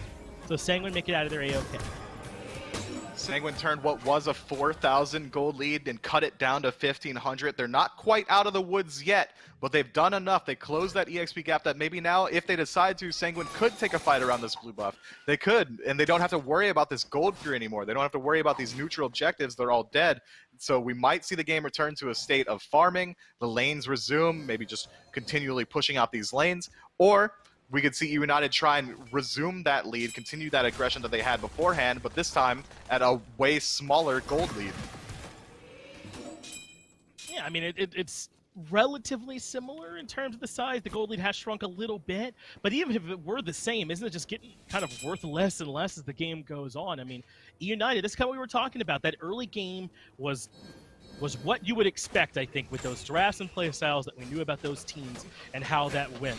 This is kind of when that first big interaction point for Sanguine has come in. Right now that we're approaching that mid-game part where the laning phase is starting to break down just a bit, teams are rotating out a little bit more than what we saw happening earlier on. Can Sanguine hold on here, or can eUnited make that next big step into some of these objectives? They bought themselves this time by getting rid of the Fury off the map. They don't have to worry about that. And then that's that next big question right afterwards, which is how does eUnited handle those fights on the objective once those are done? eUnited has shown time and time again that they're favored on the fights inside the enemy jungle, so they could look for that. They're not even necessarily going to just pull the lead there. If they get a pick, now at level 15, 14, 16 are eUnited, they could look for towers on the tail end. They don't have to just back up and resume farming. Now that they have this mid-game point, these fights are starting to mean more. If someone dies on the side of Sanguine, that's a longer cooldown. That's more likely that there's going to be a neutral objective lost and maybe the mid tower or even the tier 2, since Variety's been keeping this lane pushed up so far. Sanguine have to defend their buffs if they don't want to continue to fall behind, but they have to be cognizant of the fact that if they lose the fight, it's a bigger deal now than it's ever been. This is a big rotation over to right, isn't it? Sanguine are bringing a ton of people to come get Variety. He still has Bat of the Hell, which does help him escape a lot of the danger, and Sanguine won't chase. But Panitom has dodged the Windfire wheels from Scream, evaded the ultimate. Jarcorr's low. He can't afford to stick around. The Dharmic Pillars does good to slow down the disengage, but that apple coming through should delay a lot of the aggression. I say that, but it won't delay Sheento. He finds Scream. And what about Genetics? He gets pulled back in. Well played by Panitom to catch him out, so Genetics falls as well. But now they can't afford to do the FG. They got to take some backs, and Snoopy is yet again split pushing away to grab the tier 1 and left. I am utterly impressed by everything Panitom's done this set. Right there, he sees some aggression from Scream. He says, oh, bet you want to go on me? I'm going to walk around the entire team and dive your backline, but I'm actually going to kill them. I don't need my beads. You burned them? That's fine. And he does. He finds the multi-man knockup. He displaces the entirety of eUnited, sets up the squad for a 2-0 trade. Unfortunately, they weren't able to turn it into anything more. They didn't pressure down a tower. I'd have liked to see them even attempt to go for the Fire Giant. They know that Snoopy's on the opposite side of the map, just farming up. So it was a 4 versus 2 over around Fire. They could at least force the fight out a little bit further. But Sanguine are doing a fantastic job of keeping their head above water. Now only 2,000 gold in the lead are eUnited, but they haven't won a fight in the last 10 minutes. It's been a while, hasn't it, since these fights have looked clean. Slowly, Sanguine have evened up the kill count. They've gotten the golden experience much closer back towards parity as well. Variety is still ahead of Jarcorr. That's where a lot of the experience difference is. The little bit that they have is that level and a half or 2 or so between those solo laners. But everywhere else, look how even it is. Netrioid and Snoopy basically tied up. Same in the middle lane between Sheento there and Hurriwind. Sanguine have managed to get to the point in the game where they can feel very comfortable doing what they do best, which is fighting as a 5-man unit. And Variety's lead isn't so large that it's really accommodating the style he's going for. He keeps pushing towards his tier 2 tower. Immediately people rotate from Sanguine, force out the ultimate. Now that's no longer a dive tool available. eUnited have to look towards these neutral objectives. I like the call to pressure down mid. It's a very low tower and it should open up the map for them. If they can find that tower. But a thing is sort of keep in your mind, if Jarcorr and Variety aren't in the fight, it's basically an even fight, right? If not slightly in Sanguine's favor. So now the Variety is showing up. This is the kind of battle that eUnited want to take underneath this weakened tier 1. Scream finds a great target. It takes him up to the air. That was Netrioid that he had grabbed, but even still it wasn't enough. The watery grave and the push don't do enough. He gets out of there, and Jarcorr has sat on top of Snoopy for the kill. Now Scream is low. Panitom blinks in, can't get the pull, so Scream just barely gets out, and now Variety can re-engage. It's a healthy Camazotz that's suddenly in your backline, but he gets silenced out by Ronngyu. Now Hurriwind has been taken up to the air, and Jarcorr gonna keep right on spinning, sticking on him. Not quite enough for the kill, but the Sundering Strike cuts him down. I've never seen a King Arthur so willing to continue attacking, and it continues now. Variety getting some aggression towards him. But back into the fight here is Netrioid. So there's 4 members of Sanguine and just a couple here from eUnited underneath the Tier 1 tower as they're running out of cooldowns to escape. A 2-man pull from Panitom sets up from Jarcorr to hit the fadeaway. But now he's in some trouble. Has Variety sticking on top of him. So he's got to try and find the heals. Dipping and diving, dodging around. He will eventually end up falling as Scream gets the last bit of damage. But the rest of Sanguine get the Tier 1 tower. And we're starting to see these prolonged engagements favor the Chaos team. eUnited was the aggressor in that fight, looking for the Tier 1 and mid for themselves. Unfortunately, the dive wasn't so clean. Panitom immediately strips all aggression off the back of Scream's ultimate. This good aggression from Variety, though, should be able to put some more damage into Ronngyu, but not able to find the kill. That's enough, though. They stalled out that Fury, and now eUnited could be the ones that started up because Sanguine took the full back. Great recognition from eUnited. This is free for them. But the gold lead is going to be very minuscule still, only about 1,500 in favor of themselves. Fire Giant is where everyone's eyes are, and the only way towards Fire is through a team fight, and Sanguine's won every single time. Round 2 on the Tier 1 tower. Let's see if the second verse is the same as the first. I couldn't imagine that this wouldn't go better for them, but even still, Sanguine defend. And this is a Tier 1, 21 minutes in. The stakes are not all that high around this tower, but they will not allow it to crumble. Every time eUnited try and force their way in, it's really this Ganesh from Ronngyu that has delayed their engage so well. Then Panitom with that displacement. So Sanguine have done enough in these last few fights, but you were saying, Mifflin, that it's been eUnited that have been looking for the aggression. They can't make it work.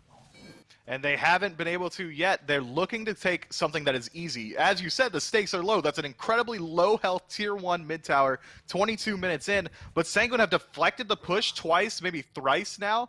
They are losing out on the objectives on the back end, but every single fight has been going their way. 8 and 6 are the slash lines, and they're only getting stronger. Every time Scream finds these good ultimates in the back line, he immediately lands into a giant tornado from Panitom that's going to hit more than one target. It's enough damage that you can't really continue your dive. It's enough displacement that you can't follow up off the Naja ultimate. If you want to use Naja right now, as they have been, as the pure engagement tool, you have to find these ultimates closer to an equal state. Diving all the way towards the back of this mid tower means that the rest of United can't follow up on Scream's ults. United grab Pyro as Sanguine were zoned out. They want to keep getting aggressive. Genetics blinks on the Jarcorr, but that's Jarcorr of all people. Ronngyu silences Variety, so he can't dive onto the back line of Sanguine, and Sanguine do enough to deter United's aggression again. And United, they walk up, they look for something, they don't find it, they come back towards the FG and are like, we can't exactly do this. If we can't find some picks, if we can't get these fights look a little bit better, then there's not much they can do. They kind of just go back to wringing their hands. This is exactly what I was talking about when I said that Sanguine play their own rules. Let's hold that thought as Scream finds another ult. It's Ronngyu this time. The Discordia Apple is there for good damage, but yet again, Scream's target lives through all the aggression. They do finally get that kill, but now have they committed a bit too far? It looks like finally they should be able to grab this Tier 1 tower. Well, I thought, but looks like it's not happening even yet again. Sanguine push them back out, even down 4v5, because the members of eUnited are just too low to stick around. Sanguine don't care about these objectives. All the objectives are going the way of eUnited. They're playing their own game. Every conventional theory on how to play SMITE says, go for the objectives, get the lead, take the fight. Sanguine says, skip the objectives, I'm going to take the fight later and win anyway. And it's been working every step of the way. This Tier 1 tower is still standing in mid, a testament to that rule. Sanguine are playing incredibly well on the back foot, even though they don't have to be on the back foot. They've taken minuscule leads, but they aren't willing to push it. They're very comfortable letting eUnited be the aggressor, be the initiator of every single fight, because they have these fantastic disengage and re-engagement tools. Ronngyu and Panitom are playing a backline peel type game right now. Every time someone dives in the back, Susanoo ultimate comes out, Ronngyu drops the silence and gives this entire team a defense aura, and eUnited just kind of have to sit there and wait for that all to end, and then they can continue their aggression, because they know that Sanguine aren't going to move up themselves. Nothing ventured, nothing gained. United look like they're getting a little bit frustrated on this Tier 1 tower. So they'll regroup back up in mid and maybe take another crack at getting it. They should be able to this time. Sanguine aren't really in position to defend, and they only need a couple of shots from Snoopy, so the tower will fall perhaps that can be a little bit more emblematic as they have found themselves a target with the ultimate. Looks like this time it was Jarcorr. He makes it back out of there A-OK though. And I think this is what people are talking about when they say follow up off the Naja ultimate. Don't you want follow up on the back of it that's gonna kill him like every time? Someone could just step in the way of Discordia Apple or something like that where it doesn't end up happening, and plenty of times isn't enough for the kill. I think that this is that small delineation between that true Naja follow. They have CC that they could use to follow up as well. It doesn't always have to be damage. You can follow up with additional ways to lock down. It's just that eUnited haven't been in position to follow up on Scream's ultimates. He keeps taking them separated from the rest of his team, and then eUnited have to play catch up as they try and get to where they're going to land, and it hasn't worked out for them just yet. Well, Sanguine start up the FG for a moment, but end up dropping it. eUnited come over and do enough to slow them down. And that's sort of the question, right? Should eUnited be a bit more all-in to follow Scream? Like, or is it just that it's too far back where he's happening? I think that what it is that that's the only place where Sanguine will stand. We talked about it in Game 2, and maybe it is happening again, but just to less of an extreme extent, right? The only people that you're going to find with your aggressive plays are people that you just don't want, because that's how Sanguine are going to position. Yeah, you found Jarcorr with your ultimate, and the follow-up was as good as it could have been. Hurriwind finds the ultimate, there's additional damage coming out, Strife lands, but Jarcorr shrugs it off, backs up, heals up completely, and now your engagement tools, Windfire Wheels, as well as the Discordia ultimate, all down, so eUnited have to back up, and they can't pressure the lead that they have from forcing Jarcorr back to base. Sanguine just group up around a tier 2. They're not willing to just step right on in, though. This might be what eUnited finally have wanted, is Sanguine getting to be the aggressors, and maybe eUnited can play a little bit of that counter initiation and have some Windfire Wheels that actually can get followed up on. But Genetic steps too far forward. He has been caught out. The Apple doesn't really find anybody, and Netrioid gets the credit for the kill onto Genetic. So Sanguine now have the 5v4, and they don't have to worry about this Kuzumbo anymore. They head right back to start up the FG. But look at Panitom's positioning on the back end. He knows that they're going to move up to defend it, and he wants to get behind the fight. Yeah, Variety's done. Nice setup, buddy, but Variety's already lost his life by this point, so the Fire Giant will go down in favor of Sanguine. He just cannot afford to step in that far by himself, and he ends up dying instantaneously. And Sanguine now starting to look clean. I'm starting to feel a bit like a believer here at this point. This has been such an important set for me for Sanguine, winning in a different method than what we normally saw from them winning before. Now they feel like this multifaceted team that can beat you in a bunch of different ways. Dare I say it, Finch, this might be a Vamos moment. They're going to pressure down this Phoenix. It's 4 strong. Is that trademark? They look good on it. I'm not sure if I'm allowed to say that. I'll reach out to Cake Man, the owner of Sanguine, later. The siege coming out from Sanguine's comp is good as well. They have the no-play zone in Ronngyu ultimate. They have ways to find single target poke. If Ronngyu finds his dash on anybody, that lockdown is insane. This might be in a bad spot here for eUnited. Genetics, the only member that could potentially get cut off, has to use the Watery Grave, and he is able to disengage. But that was a great Dharmic Pillars there from Ronngyu. The beads are out from Snoopy. He's more vulnerable. Scream's beads are already on cooldown as well, and now they can grab the tier 2 tower in mid. Hurriwind no longer has his ultimate either, which is their best team fight tool. eUnited, that is. They haven't been able to optimize on it just yet, but that cripple and damage, as well as being in a huge AoE explosion, is huge in these fights. But Sanguine only send in the frontliners. It only finds Jarcorr. I don't think anyone's been hit by this golden apple in the last 10 minutes besides Jarcorr. Sanguine playing passively again. They got Fire Giant, they win the fight, they take the safe objectives, they get the tier 2 towers, they return, they spend the gold. Discipline play, and for the first time this match, they're starting to get a slight lead, 2,500 gold in favor of them, and the fight is only going to get better going forward. There's a lot of relics down on the side of eUnited, so they're going to have to play a little bit wary around that. Ultimates are resetting, no neutral objective besides the Pyromancer. If Sanguine decide a 5-man group, the defense from eUnited is a little bit lacking. The AoE damage from Discordia is a little bit less than you'd expect from most mages. Scream's very single target focus with his ultimate. It's going to be hard for them to follow up. Snoopy hasn't had a very good day, and it hasn't changed in Game 3. His ultimate hasn't been able to use as a chase tool. He's only been able to use it as disengagement. eUnited are going to have to fight outside the Phoenix, and they're going to need to dive hard and immediately kill whoever they decide the target is. Miff, I'm sorry, I'm still thinking about what qualifies as a Vamos moment. Maybe it's got to be that Sanguine were down at some point in the game, or maybe the casters have to underestimate Sanguine yet again or something like that, and then they come back, and that's an official Vamos Sanguine moment. I don't know. We'll reach out. We'll get some kind of ruling on that, on what metrics they use to officially decide that. But as you mentioned, Sanguine now grouped up outside of this left side Phoenix and ready to start rocking and rolling. Still no beach for Snoopy. That's worth considering in the back end of the 30 seconds where he'll be vulnerable in this one, Myth. But Sanguine still approaching things a bit slowly on this left-hand side. Not quite ready to step in. Now they pop the Frenzy. That's the go button. Variety comes to the backline as well. So Sheento gets some help from Netrioid of all people. They put in good damage and forcing the lead. Meanwhile, Jarcorr goes right for Snoopy. Knows there's no beads. Get the Aegis too and force him up onto the horse. And that's left Genetic all alone as the frontliner in the back. And the rest of Sanguine shred him easily. But now it's Scream's turn to come in, but he misses the Windfire wheels. So he's stuck in no man's land, the DMZ, and they shut him down. Left side Phoenix falls as well, and Sanguine can start to retreat.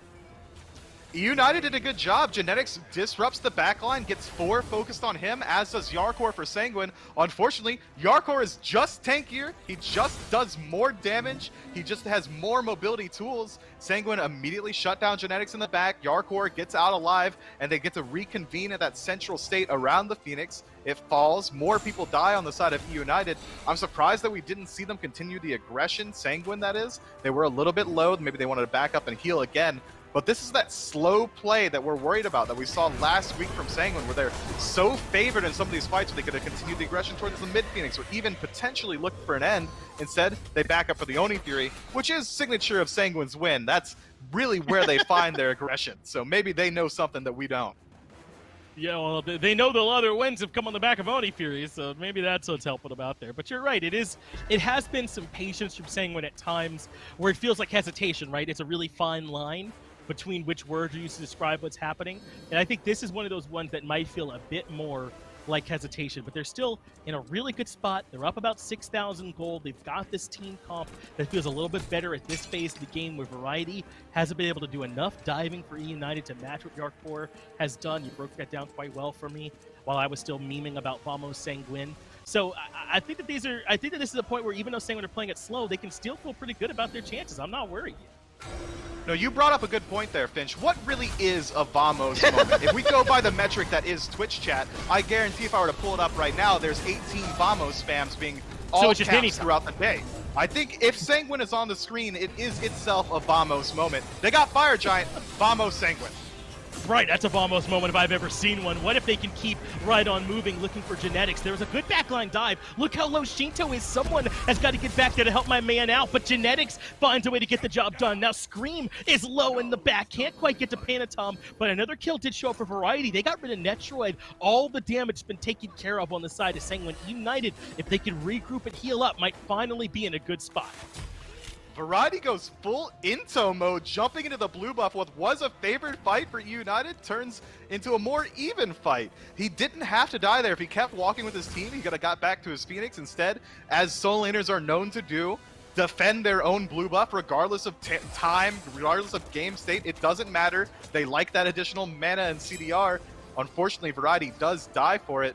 Sanguine take the fight. It becomes disjointed the second they pull the Fire Giant. We see a distinct split in Sanguine's comp. The 3 members, Jarcorr, Panitom, and Ronngyu stick together, and Sheento and Netrioid kind of split off a little bit, and that's why the fight doesn't go their way. That's the first time that eUnited has been able to split up Sanguine, and maybe that's the key to success that we haven't seen yet. If you can maybe force separate fights, that's where you're favored. I take it back. You're not favored. Don't fight them alone. No, not at all. Instead, that looks like the end of any given Halloween movie where you're stuck in a corner with him. And Panitom absolutely wins those. Really not much Snoopy can do there when he's caught in that spot. It's really more of a positioning failure than anything else. And Panitom just catches him out there. But you're right, this looked like finally eUnited's good fight. That's how I ended the team fight called. Instead, it's Sanguine grouped up shortly S5 and threatening their base yet again. eUnited couldn't hold on.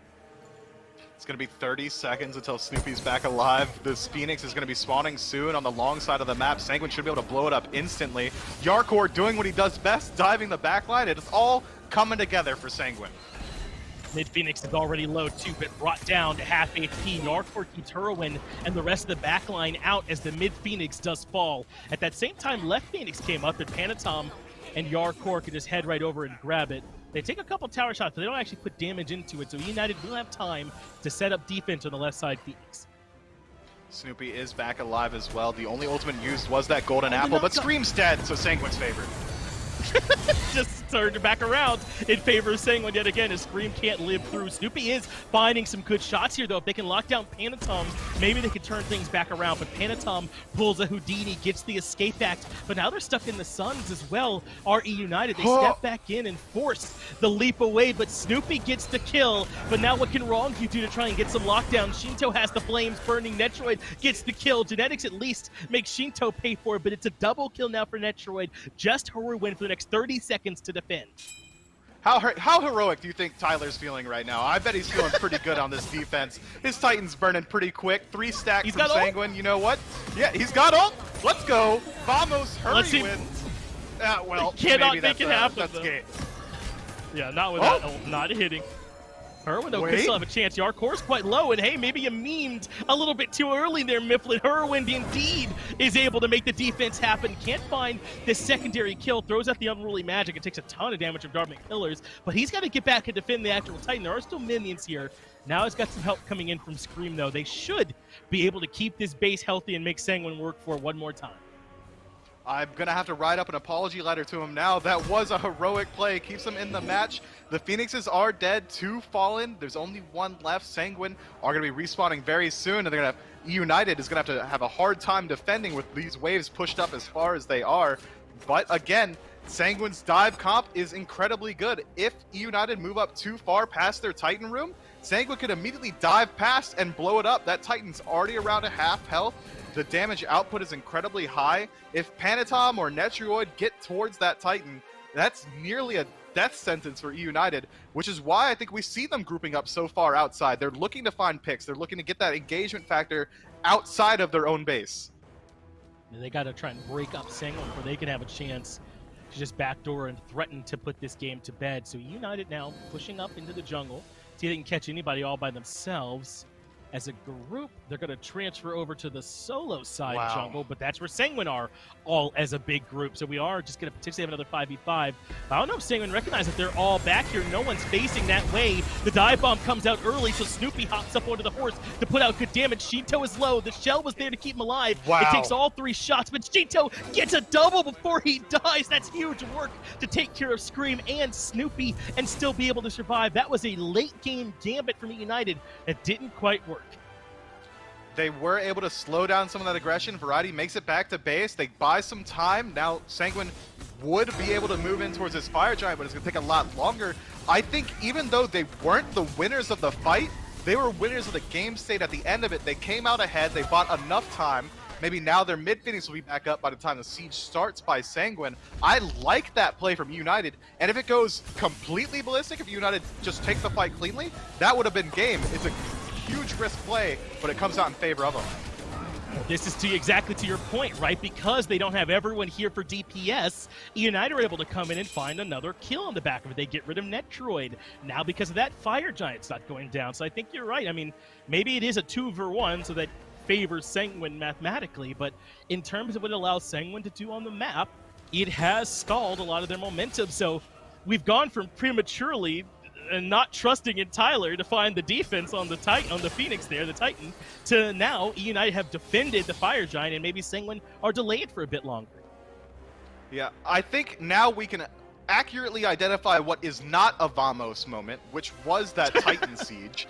So it's very easy to determine what actually is a Vamos moment. I know which is when I see it. Panitom going in. Yeah, you feel it. It's a moment that you feel you can't really identify, right?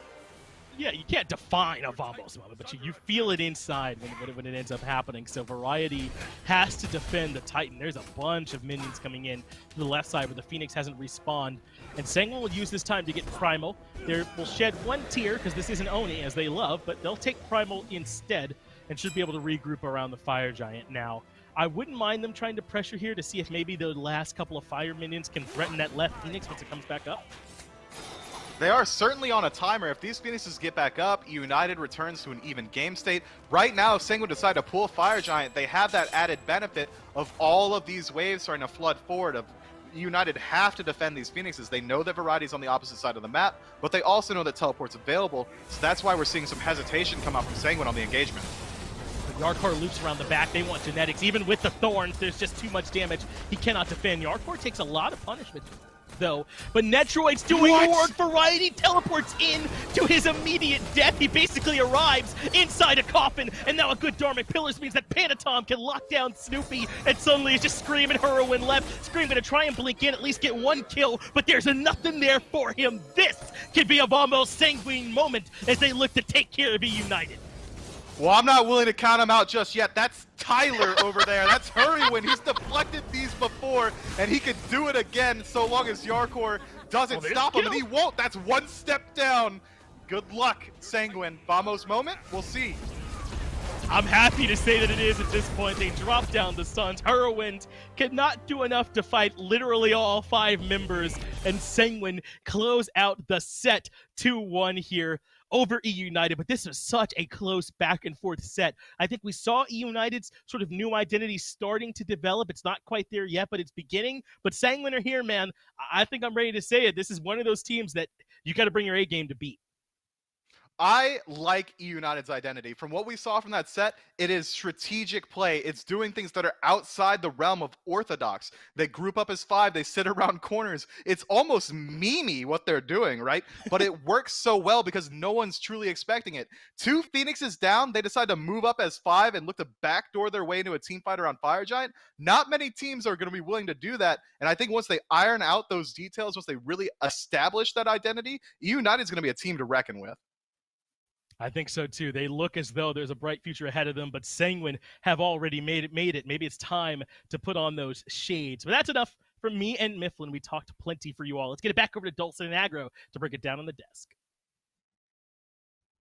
Well, it's another 3-game set for Sanguine, and Sanguine get it done nonetheless. In large part thanks to Netrioid on that Hu Yi, 9-2-10 towards the end of that game. And, you know, if you want to jump in, play Hu Yi, you might not look as mechanically good as Netrioid on the Hu Yi, but your skin can certainly look good as well. Totem Collar Hu Yi available in-game right now. The newest Tier 5 skin and SMITE, part of the Grim Omens event, so take a look at that one. It's got a sweet ultimate, one of the coolest skins I've seen here recently in SMITE. I'll absolutely love it. So jump in, take a look at the Grim Omens event and Totem Collar Hu Yi. Aggro with me to break down the 3rd and final game of our first set of this week in SPL. And this one, I feel like we've seen 3 different types of games here, Aggro. And this one is one where United get out to a hot start, and it's Sanguine who are kind of delaying the game, and then in 40 minutes, they're the ones who turn around the game and get it done. Yeah, it felt like United got off to their best start by far here in game number 3. I mean, Scream's Naja was all over the map. He was incredibly accurate with those Naja ults early game. Genetics, I thought, actually impacted the map a lot better this time around. I don't know about building the Divine Ruin on the Kuzin bow, but, you know, baby steps overall. We're getting there. Right. I think that eUnited looked a lot better in this game, but ultimately they weren't able to leverage Variety's big lead on this Camazotz. It came to the point where one of the many times eUnited tried to jam their way into that Tier 1 tower in mid and failed, where Jarcorr starts having these phenomenal team fights, and there just weren't any answers to him. And I think a large part of that was the build from Hurriwind. He goes Mage's Blessing, Chronos Pendant, Boots, Soul Gem, his first 3 items, and then into a Soul Reaver. Then he builds Divine Ruin 5th, and that's just far too late for your flat pen. I think the distinct lack of flat pen early on stopped this snowball. I think it was a big part of it at the very least, in making sure that eUnited couldn't snowball, and Jarcorr was nearly unkillable because of that lack of Divine Ruin and because of that lack of flat pen. And ultimately, once Sanguine started grouping up as 5, Panitom was finding picks left and right. Ronngyu had just so many great Dharmic Pillars on this Ganesh. That silence on the genetics was absolutely nuts to prevent prevent Netrioid from getting all the way into the enemy team's base. I think that the dual lane from Sanguine played very well again today, and Sanguine looked very good. I do think that they didn't look great, and especially considering eUnited just had the new roster member and how inconsistent they have looked. I feel like Sanguine maybe could have won a little bit harder, but we're splitting hairs here, man. I mean, this is a team that's at the top of the SPL now.